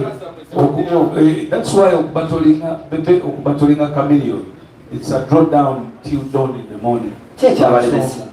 Ntino, when it comes to number of songs, fembi tuzina. When it comes to quality of the songs, fembi tuzina. When it comes to energy on stage, fembi tulina. When it comes to amaloboozi okusigalawo paka kumacha, awo tusandika okwawukanira. At some point tulina wogamba kati olina amala ku ssaawa 10 ng'omulala akyagenda mu maaso, audience yesigala ekyayenjoyinga oli aba 10 tewaliwo kibuuza. Nenyimba ziweddeyo kati ayo conversation ogirekera audience. Kati bato yange ne Bobby yatuuka time enyimba baabuzayo emyaka ng'ate nze nzeyimbaga 22 Bebe cool. yes Nedase. yes Ngakuobuzayo enyimba meka? nga 22 n'abuukira akatimba because bato yaffe kwaliko akatimba kaseparating n'atandika okukola distraction. Kati ne batandika abantu ne mutandikako akaseyinga awo akagamba njagala audience following emugambe ayimbe yimba audience ne picking ne mugamba yimba ebyakatemba biveeko kola ki yimba. Naye nga nze kimanyi nti enyimba zikoze ki ziwedeyo. Bwe mba ngenda ku bato n'omuyimbi nkwata enyimba ze zonna nenziwandiika wansi from the best to the worst and all, then nenziteeza ne nenzilistinga nentandika okumakinga. Those are things people don't do. Bwe mulowooza bato ebeera bu bato Radio and Weasel, rest in peace Radio and Weasel's thing was so simple for me. Balina all big songs zalinga obakate nenga nenze naine nyimba nga 2. So I just came manyamba the show nentuula knowing Ntinda bano buli luyimba lwa 3 minutes bano bajja kuba baweddeyo mu 2 hours ndyoke nkube national anthem. So ntandike. So batoyo ne Chameleon bwe bateriiwo ng'oba wali eri ng'oboye teri aso tokyalina kukola batoyo. Kati who would I battle? Rematch na Bobby tena music. Luli yali ayimbazi. Luli yagezangako. Oba omusajja mba mumuwandise kalaba. Today ku list. So, Cindy, see you tonight. Yes, thank you so much, legendary Cindy. And then, of course, other collaborations of the year, Kapati, Alien Skin, and describing where the music has gone. That talent does not matter anymore. We from here, agent job, abantu bayinza kyagalirayo n'okola akasente. So I don't know whether the song belongs to Alien or belongs to Alien. Okay, then wano credit olw'okugyayo. I think Akawala, but has she done anything else? Yeah, she has another song. Beyond. Lwakunyonyola. Ayina olalira yakola ne Alien naye nga lulwe olwasooka. Nepanga. Oh, that song should have been on. Yes. No. Awali yakoze mu kamera. Kati Nepanga was Sandra. Then Kapati wa Alien. Oh, okay. Then Sandra is confidently seated on the list there. Okay. Yes. Then Twina Wanula, Ava Peace and Temperature. Yes, Temperature. Twina Echisododo. Latonda genda nnyo. Bakubolesa ekisododo. Tulina ekisododo. Bw'otateeka kisododo kuno ku list. Badde sawa. Ekisododo ekyo kyetaaga obudde bungi. Era tutuno lwe tugenda awo. Ewe tugenda. Kisododo and the last collabo is Soloboga. Simanyi Soloboga. Soloboga. Masasi ganayinuka. Omuyimbi bamuyita Mad King. Mad King. The Mad King. Mad King. Featuring Ntinda. Hey, I'm not surprised. Nah, hey. Yeah. At your Wembozi kwa je. Kali, let's take a break. We took over. I'll get your opinion first on Real Puzzle, Yes. then Alva Peace, then to Jakogera on Ntinda. Police Kedi Kade. Tugenda kwogera ku luyimba lwani. Ramad King, yes. Okay, let's take a break. Thank you so much for streaming. You can be part of the conversation. Hashtag Bebe to jump back from now over after the break. Let's come back. And I think it's now going to go live on the pages also.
Okay.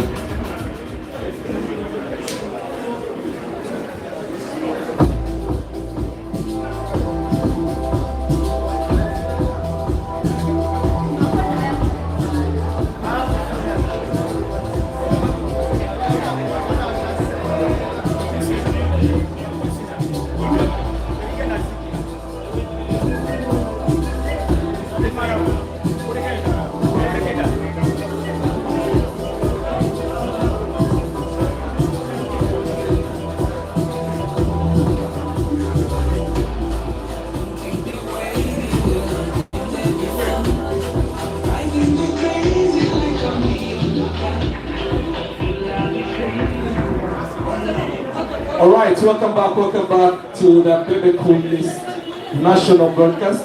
We've already run you through all the songs that led into the list 2025. And of course, we want to congratulate every artist in your capacity. Mwebale nyo mwebale nikala kola. Na iwo watu zeku listi, ilato kwa mumanyi. Better start to work hard starting this year, starting January, run until the 31st of December. But before even we go any further, Bebe Cool wants to give his overall recap. I did ask the question at the very beginning of the show, and he said he would answer that at the very, very end. So let's allow him the time to give a comment on the general perception of how the music has been. Okay. Press members, let's keep your voices down, please. Silence. So, 2025 has been weaker than 2024. 2024 was weaker than 2023, and 2023 was weaker than 2022. The Bebe Cool list from those years clearly shows this trend, and when comparing songs, numbers and artists' quality, this indicates a worrying general decline in the industry. Yet with quality studios like Gagama Records gifted to us by the President of the Republic of Uganda, things should be improving. Of course, and many more, high-tech studios in the country and technology. This decline is mainly caused by a number of factors, to mention but a few. Laziness in artists, that's number one. Number two, low and sometimes false confidence. That's number two. Low and sometimes false confidence in artists. Number three, lame excuses. Lame excuses by artists. Number four, drug abuse. Because the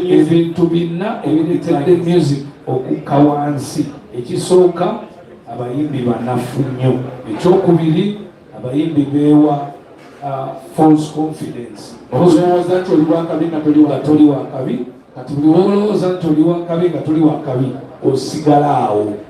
Ekifo ky'okubeera ng'okkiriza nti naye mmanyi nkyalina okukola ennyo, awo n'osigala ng'okola.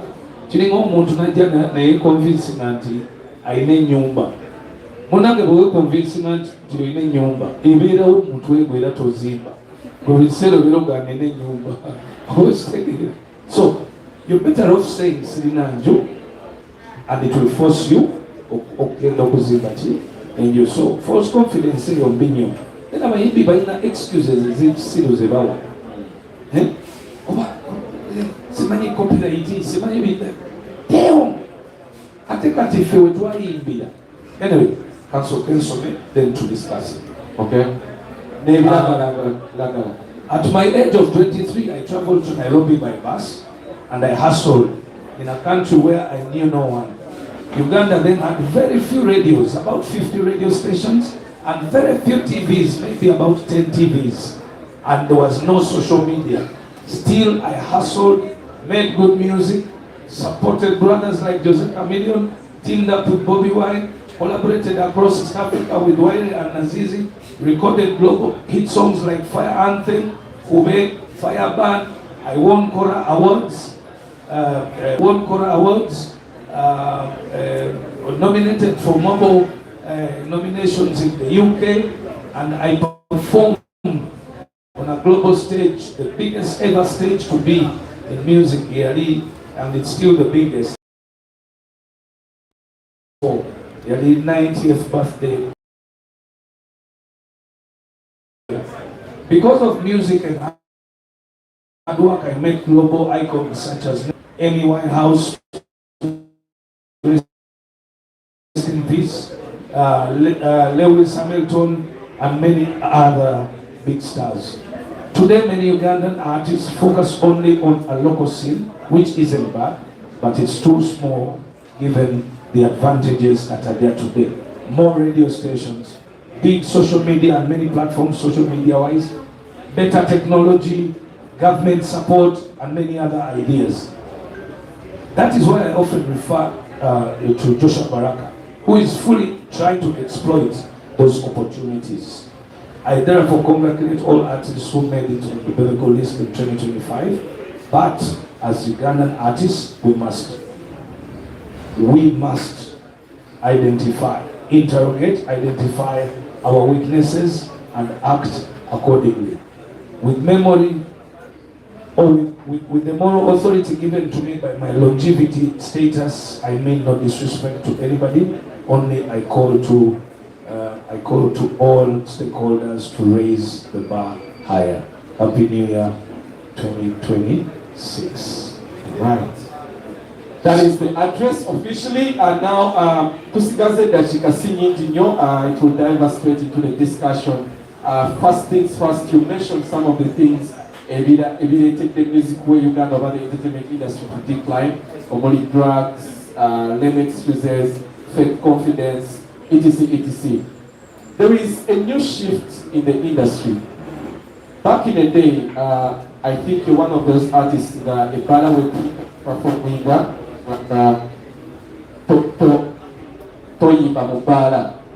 and yet right now the new shift has been, the bars have been responsible for bringing in international artists. We are slowly not seeing outdoor events, big outdoor events, as a platform for artists to showcase. There is a decline on that side. Simani Vakuchi, I don't know if it's a new shift that you've observed, but basically what does this mean to the entire creative and entertainment industry if there is a shrinking space for platforms to showcase young talent? Thank you very much, Ochibuliza. You're asking the right question at the right time. Now, because of the quality of music and quality of artists dropping, it is difficult for big investors to continue investing big.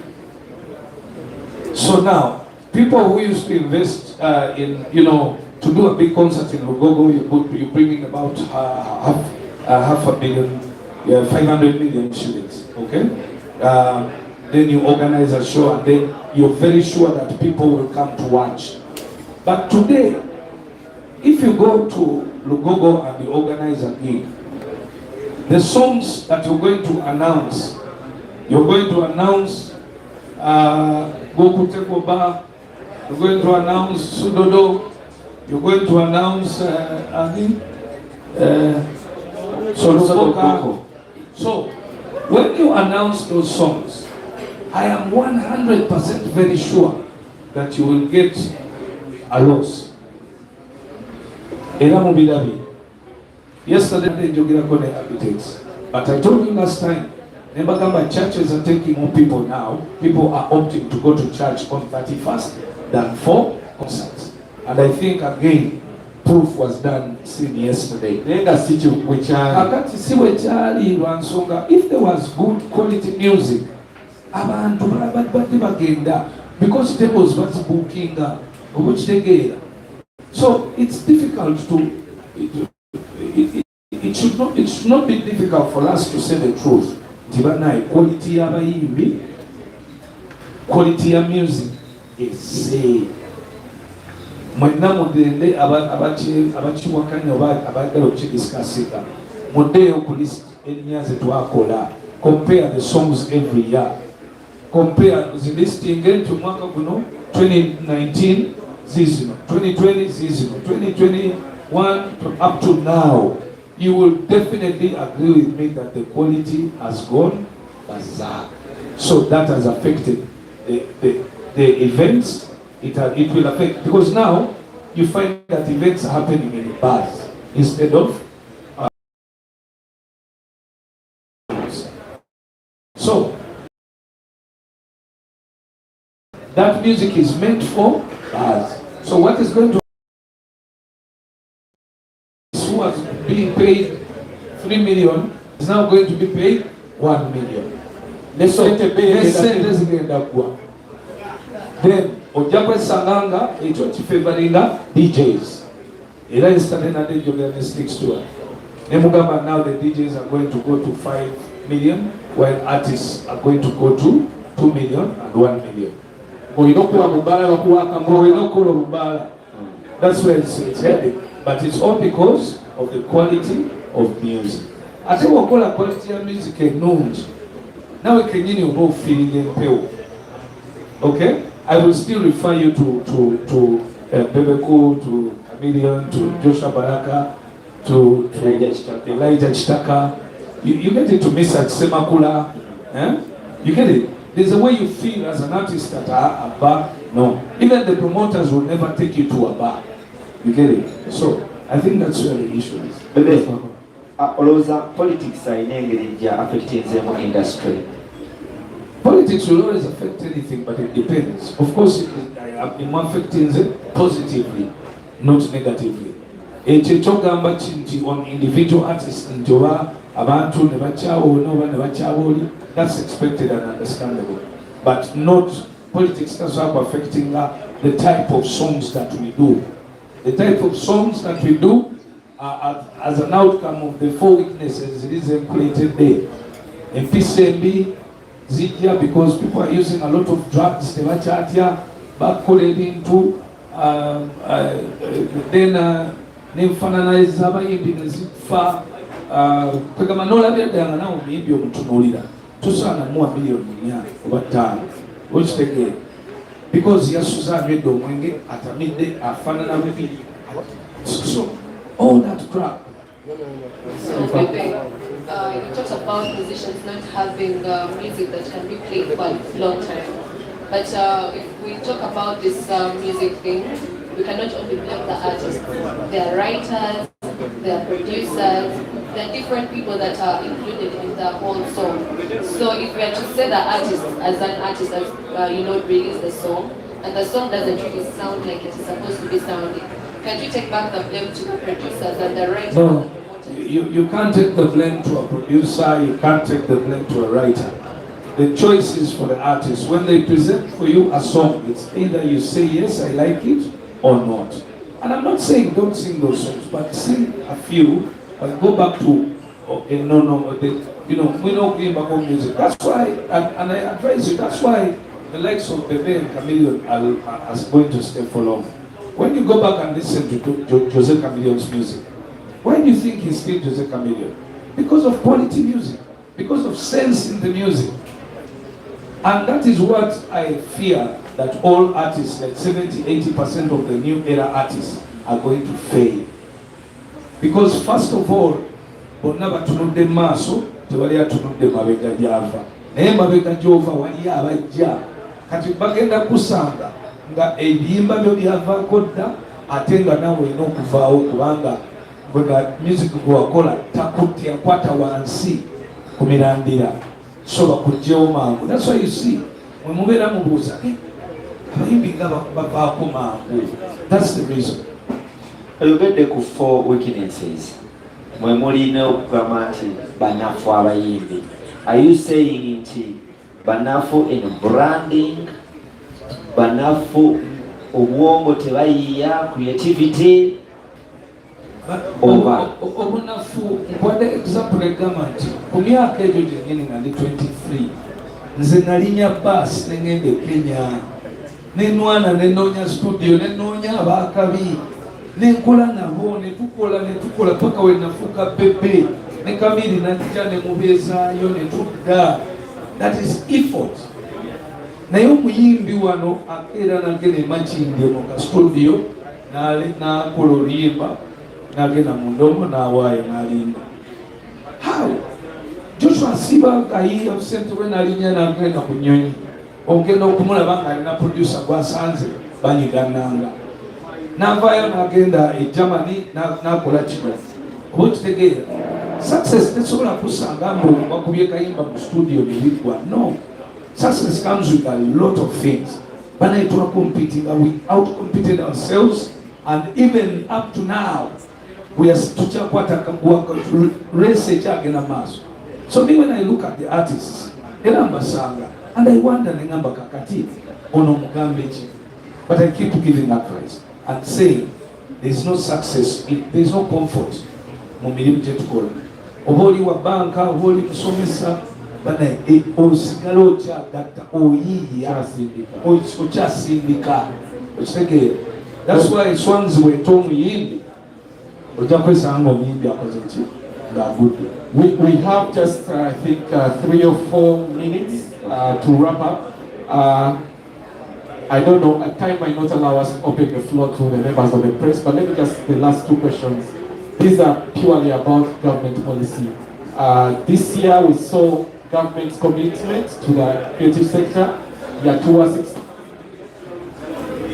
Government gave us 66 billion in the national budget, which was a good thing for the industry. Na yesi chiwambo na abayimbi bafunye sente zino. Kwenga is so close to the corridors of power, maybe you can give us an update on where that money is, how can the artists access that money. Secondly, when we were entering the year 2025, the president announced that he had one day a copyright management system. They got a 2 money update. Ati kwengali nani omukuru kindly soko twe update yes sente ezafulumira mu budget the copyright law management system. Kansoka ko kyebayita ekyo kyemuyita copyright management system. Ebyo ebintu omuntu yabayo nabyo bagamba omuyimbi oyo ayogera ebintu byatategeera. Are you saying nti buli wajja kubanga ekintu kyebayita copyright management system tekiriyo mu nsi. We are amending the copyright law, and amending the copyright law bwe tukimala ogyamendinga tugamba twali eggulu, we discuss those issues eggulu tunoonye system esobola okutrackinga music. It doesn't track copyright. The technology only tracks your music to see where did your song play, how many times it played, and can you get paid this much. So those 2 things are totally different.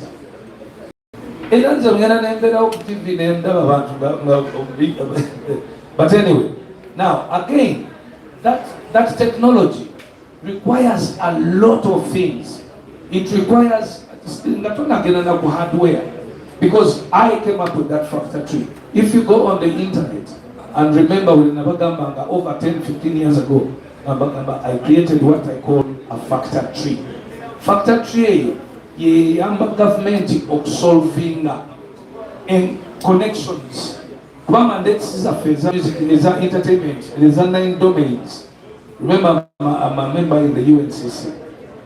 Entertainment industry have 9 domains. Domains is omwenda zigwa in different ministries. Okay?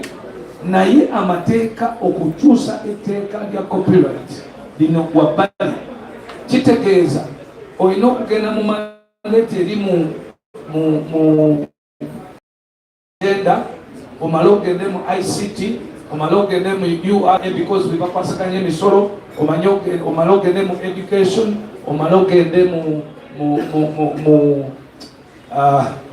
gundi kyendala.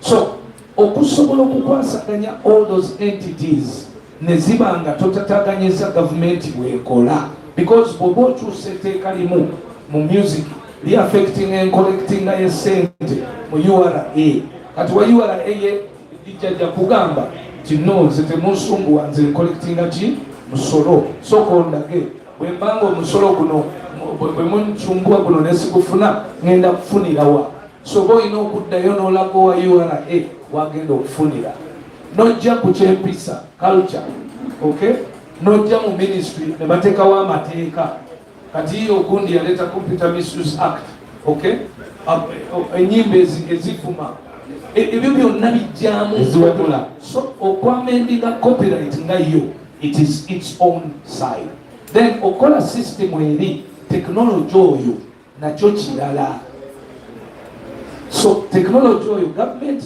muzeyi project yagikwasa omukyala ku Okelo House bamuyita Shiba era most of the time ali mukola ne Joel. I personally nali ninda akalulu kagwe ndyoke nkwate nende mu office yawe babakkiriza tekewo kamera bawe factor 3 nga we nali ngiyiza because government okuteeka ekintu mu nkola just gwe kyeweetaaga kugiraga waweefunira is abantu baayo banafunirawa then n'emisolo gyenaafuna so nze mukusolvinga ekyange natunuulira nnyo okulaba nti nemalanga ga gavumenti nti mufiirwa over 200 billion every year they will jump in. So you talked about the technology being too much, but the whole time we've been talking about the list, you've not talked about musicians learning how to use the digital platform. And that is what I call laziness. Because I gave an example, the government, during our times, where we didn't have those social media platforms. Analog. Nobanga okutwala oluyimba eggulu olutwalayo olinya tax n'olutwala physically analog audio. But today there is platforms where you can use to distribute music.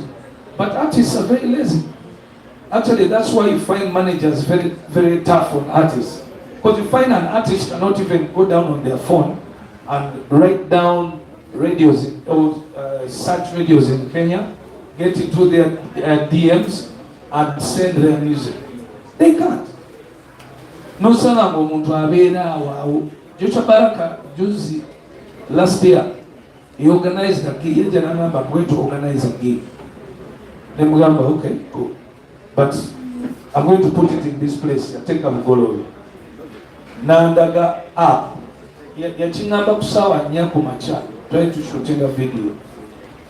Nanga but there's this app. I'm going to put in, but by 6 tickets Bebekula masengeje gatuse let's just cross over tubaleke bagende maaso benaffe tugende maaso wano ku mutimbagano katuleke abamasengeje batambuze obulakwasa akati tubakwasa akati yes yes so aina app ku simu people just what today I'll be hosting a concert at this place.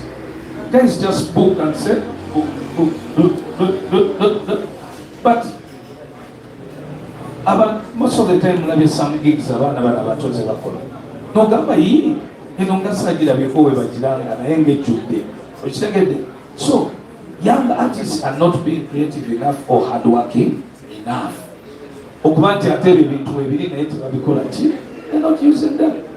So you find that is what some of the main reasons why they are sliding backwards. Ekisembayo ekya ssente kabakalye nebasoma mu bajeti omuyimbi zimutuukako ziti esente kyensobola okugamba nti esente ezo si z'abayimbi bokka. Esente ezo zirina okuba nga zigwa mu 9 domains. Domain y'abayimbi, domain y'abannamizannyo, domain y'abakubi b'ebifaananyi oba okitegeera. Kakati bwe ziba nga z'abayimbi bokka, it depends on zasabibwa zitya. Zasabibwa nga zakuwa abayimbi mu SACCOs abayimbi zibatukeko kinoomu oba zasabibwa kola projects z'abayimbi. So at the moment Ministry of Gender yafuna sente ezo neziteeka nawulidde ba architects bakaya n'aba promoters kuba nabo balina okufunako ku sente ezo.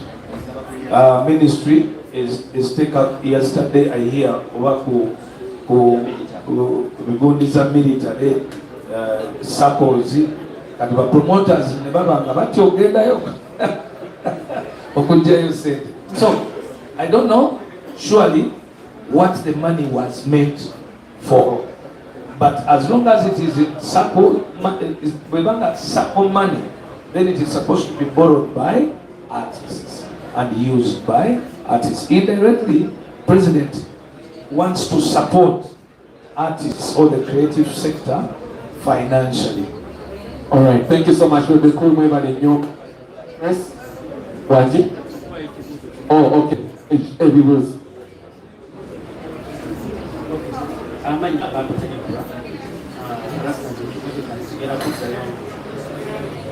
Ekibuzo kyenkigenda kuddayo ku police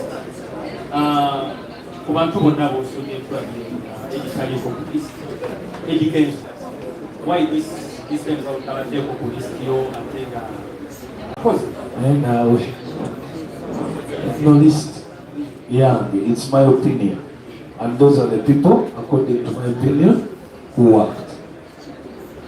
oluyiga kulowoozaako nga lukoze Dutete ku list yo zisikaya eno list yani ya Bebe Cool, and it's my opinion.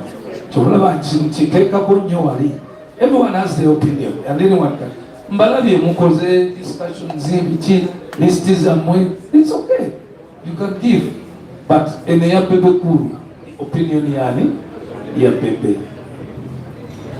Like Bebe Cool, we've also seen some young people that have been doing good music, maybe to their fellow young people on TikTok, the likes of Tojo256, but we've not seen you, or I would not have you talk about them anywhere. The likes of Tojo, Sean, I'm sure people here have maybe heard about them. They've done good music, but in the bar, it has been doing well, and on TikTok. So they've not appeared on your list. Does that mean that they need to work more to get more? They really need to work more because I don't know them. You get it? It's not that. On my list, I only will one songs that I know and you know.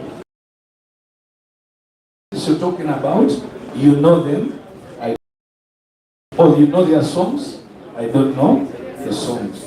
And then also, if you look in my list, I think if you go around on, other lists done by radios, TVs, you'd find that 90% of my choices are also everywhere else. Okay.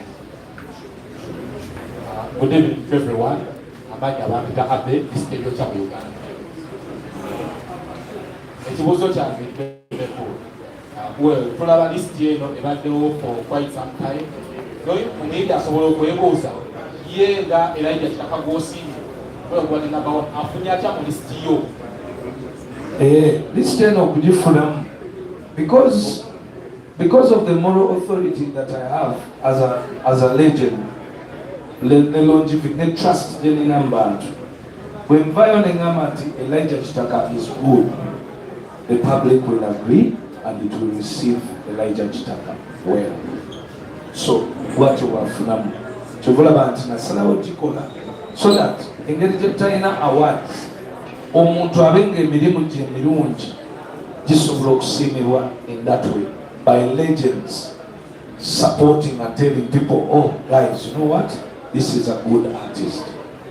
That is how best I contribute to the music industry. Then my last question is, more speech Jowadde Owanye studio yo.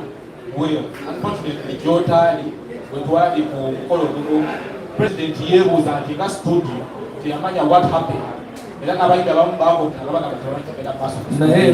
Naye okukibuuza ekibuuzo ekyo mwenna muli bankwe. Kuba President we yabuuza temwavayo mugamba nti studio yeri. Mwenna waliwo atamanyi studio ezo? Waliwo atagimanyi? Efulumya ly'ennyimba nga tebakolera. I can mention a list of artists abasukka 70 abarecordingira mu Gagamayo studio. Bonna ba Spice Diana baani But the issue is, tiba mentioning and tiba recording in the Government studio. Kubanza sibabera konti ateka kolog ya Government studio. Take a coach, no, I don't do that. I don't. Ete chokubiri, you must understand. The studio tearia Kayola Elimengo, President Diakola State House. Dr. T. Ewa Dr. T. Ya Kayola Eno. Yaliaba high-end Ugandan artists. Abanonya technology wawa guru. Atera, they have used it. Chameleon has been there. Nibo Nabo. People do record from there. Watch the game. Naye? Okay, just as seven then We can have like three. three, yeah? Yes. Okay, fine. Papa, pass the mic. Yes, thank you so much for this time. My name is Bomdigidi, representing BTM, and I'm a journalist. Now, I understand you have been doing this list for quite a long time, and now I'm just wondering why this list, because you have all that it takes to have these guys. Met others who have done from somewhere else. Why? I'll answer that quickly. The government doesn't have artists nowadays, and secondly, even if it did have artists, if they don't sing and do well, they will not be on. You've had many years when I'm not on the list. I myself. But you've got the knowledge of all what it takes to be the best. Why don't you give us more of Yeah, those? because I don't think that that's what I'm chasing for. I'm not chasing to be on Bebe Cool's list. I was thinking, but the issue, maybe you ask me, artists, Yeah. why aren't I supporting all artists to promote? Okay, in Gargamel. Yeah. I think I did that for so long, and you all know the artists that I had in Gargamel records. I found out that artists are not easy people to deal with. I had a very big headache. Invested a lot of money. I had arguments where people were saying that why doesn't Bebe put that money that he put in break the chains? Let me say this openly. Namwe musokwata sente zammwe mugezeko muziteekeko bayimbi muzirabe kubanga teri kirumya mutwe nga bayimbi naddala bayimbi abato bw'avaayo n'omubikamu sente ofuna ekizibu kimu. How do they? Don't just do it. Yeah, that's why they are no longer doing it. That's why they are selling their companies to other bigger. You see, most of the things you people keep hearing, they are hearsay things. But you know, if you go on the internet and research the right stories of what has happened between Don Jazzy and so many other artists, it's a lot of trouble.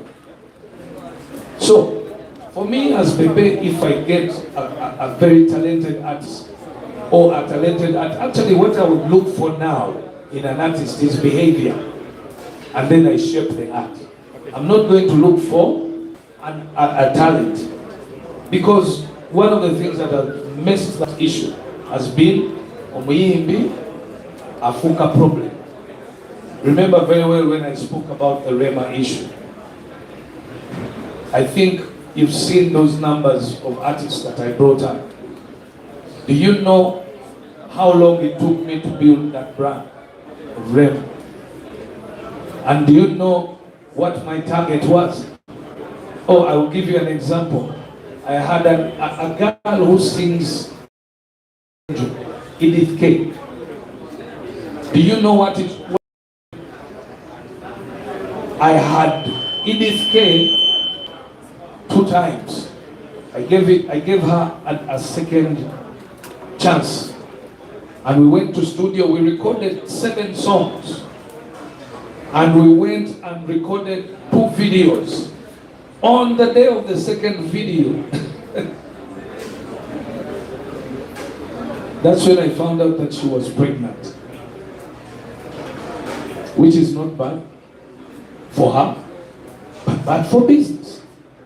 Because how then was she going to push the album that I was trying to push when she's pregnant for 9 months. After 9 months, the songs were dead. And then I even told Ronnie, you give her the music, let her take that. It's okay. But do you know how much money I put in? So, when you find an artist, I had taken 2 twins. There are some twins I had taken. I rented an apartment for 2 years. I ordered for a car. I gave them a manager. They were living in Chanja there. And to my surprise, they started sending me messages telling me about their right as artists. We have a right to get a salary. Give us a salary. I sent them to studio with producers and I asked them, just do me 5 songs and we look for it. For a whole year, free studio is mine. For a whole year, I only got 2 samples of songs from them, half-baked.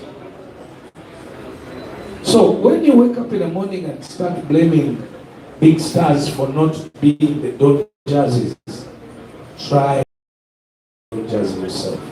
Then you'll understand what it means. What happened?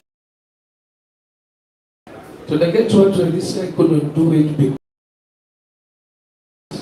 and personally I was fatigued. I couldn't just bring artists and then I don't. Thank you so much. We come to the end of this press release of the Bebe list. The official list has been already distributed on the social media platform. It's live on Facebook, I think, and all the other platforms. So you can go out there and check out all the songs plus what he mentioned from each of the songs out there. I've been working and Tifa, and from all of us here, have a good evening and Happy New Year. Thank you.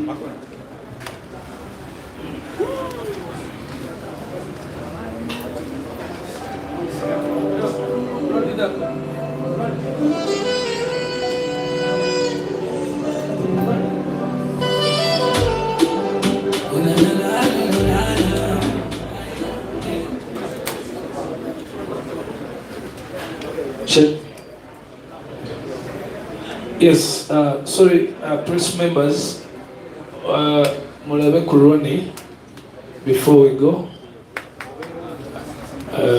Yeah. Because I told Mark about trying going in the Munekabir.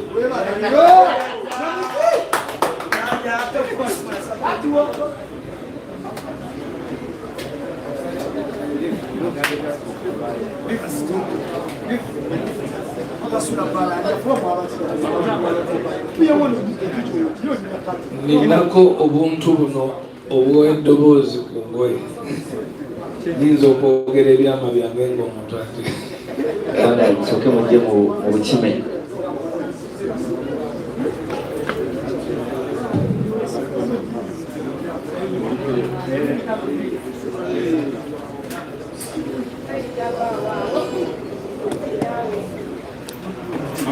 Bannaye kati muweereze ebibuuzo byabwe.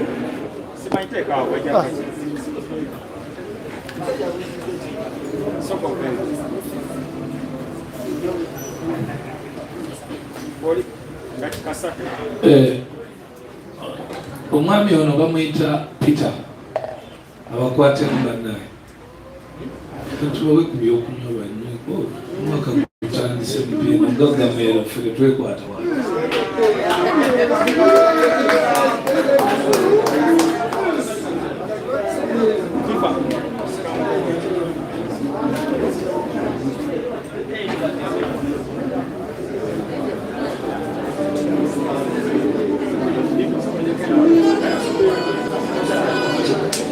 Soko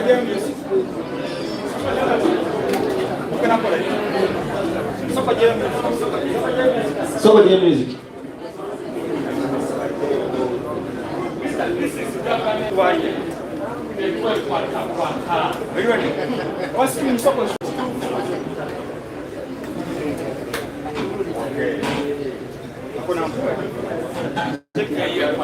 Check.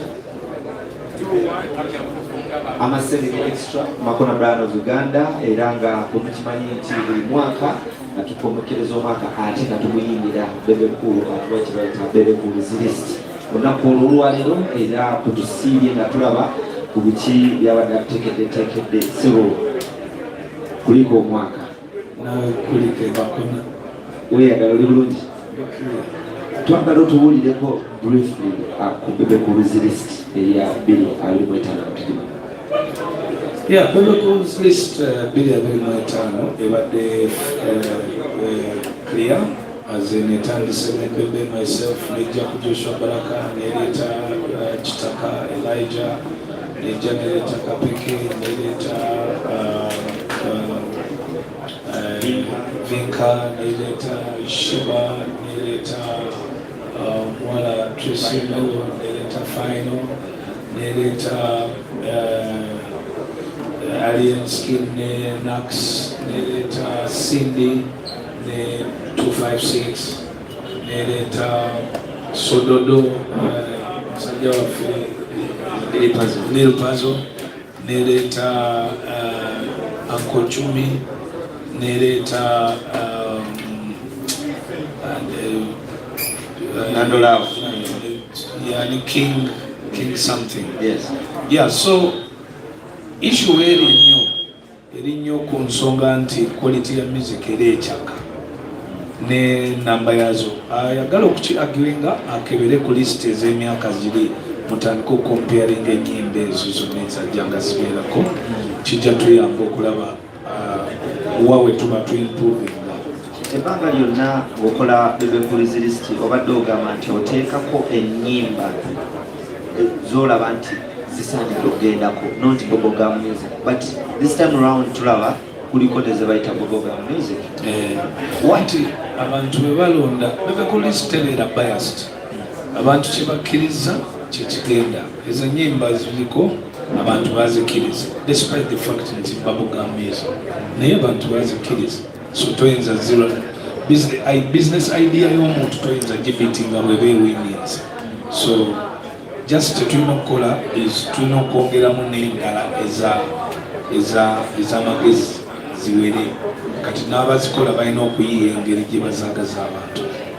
Ennyimba zino nga muzironda okukola Bebe Cool's list mwafokasinze ku information oba as long as oluyimba lukyamula abantu because mulimu ebigambo ebibakozesa nani wakokimanyi owafami toswaduteekamu ffe tusinzira ku ki abantu kye bakkiriza kubanga ne bwoba tosaduteekako ewaka naye olukkiriza ate second Bebe Cool's tebeera 60% my opinion 40% contribution y'abantu kati bw'ogendayo mu comments ojja kulaba ennyimba ng'abantu bennyini be bazituweereza.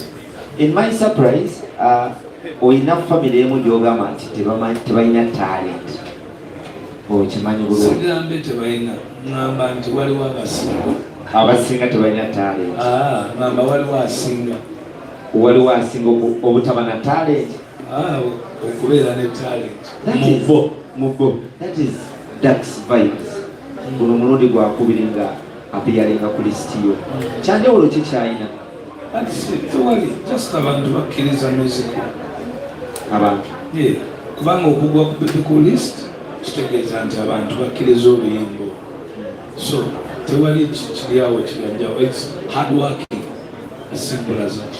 Ngamaliriza mu 2021 wagamba nti tojja gaba ankolets but oyina byojja okugaba ng'ennyumba n'ebisigadde. Of all years gye mbaddewo nga nkulaba tetumanyi kiki ekyagenda mu maaso 2025 waliwo ekigenda okujjirako. Katusabe Katonda kuba waliwo kyetumaliriza bwe tukimaliriza I think tugatandika na 2027. Tubaagaliza omwaka omulungi. Happy New Year.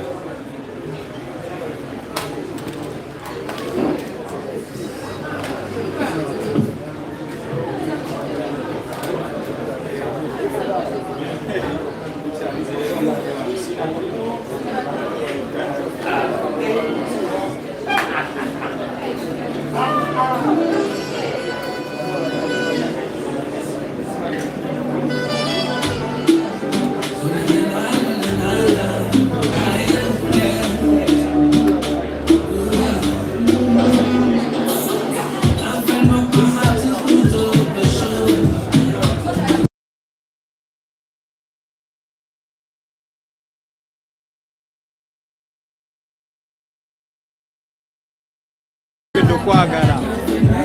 Bamuyita mukyala Judith. Mukyala w'amaanyi nnyo.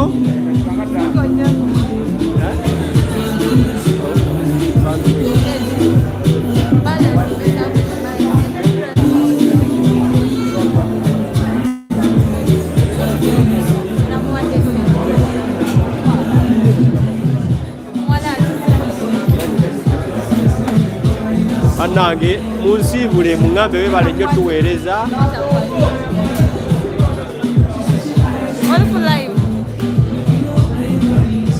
Naye abantu beeyongedde okwagala Kachumbali TV munsiibuleko muŋŋambe webale tuweereza. Oyo bamuyita top bye byefuula. Nange simanyi. Tugende.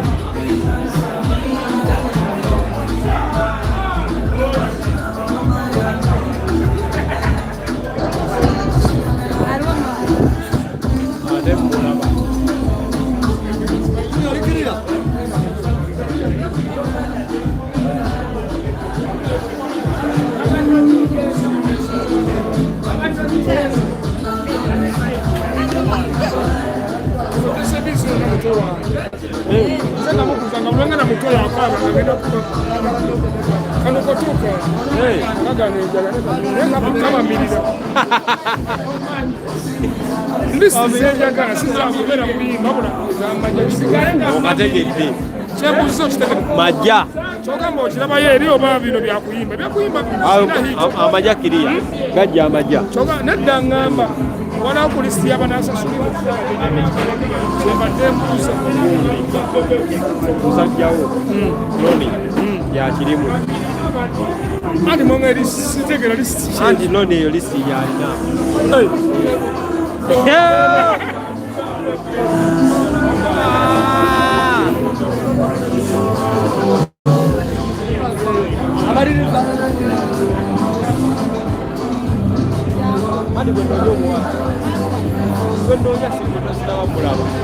Bana embeere bulungi mweraba guys.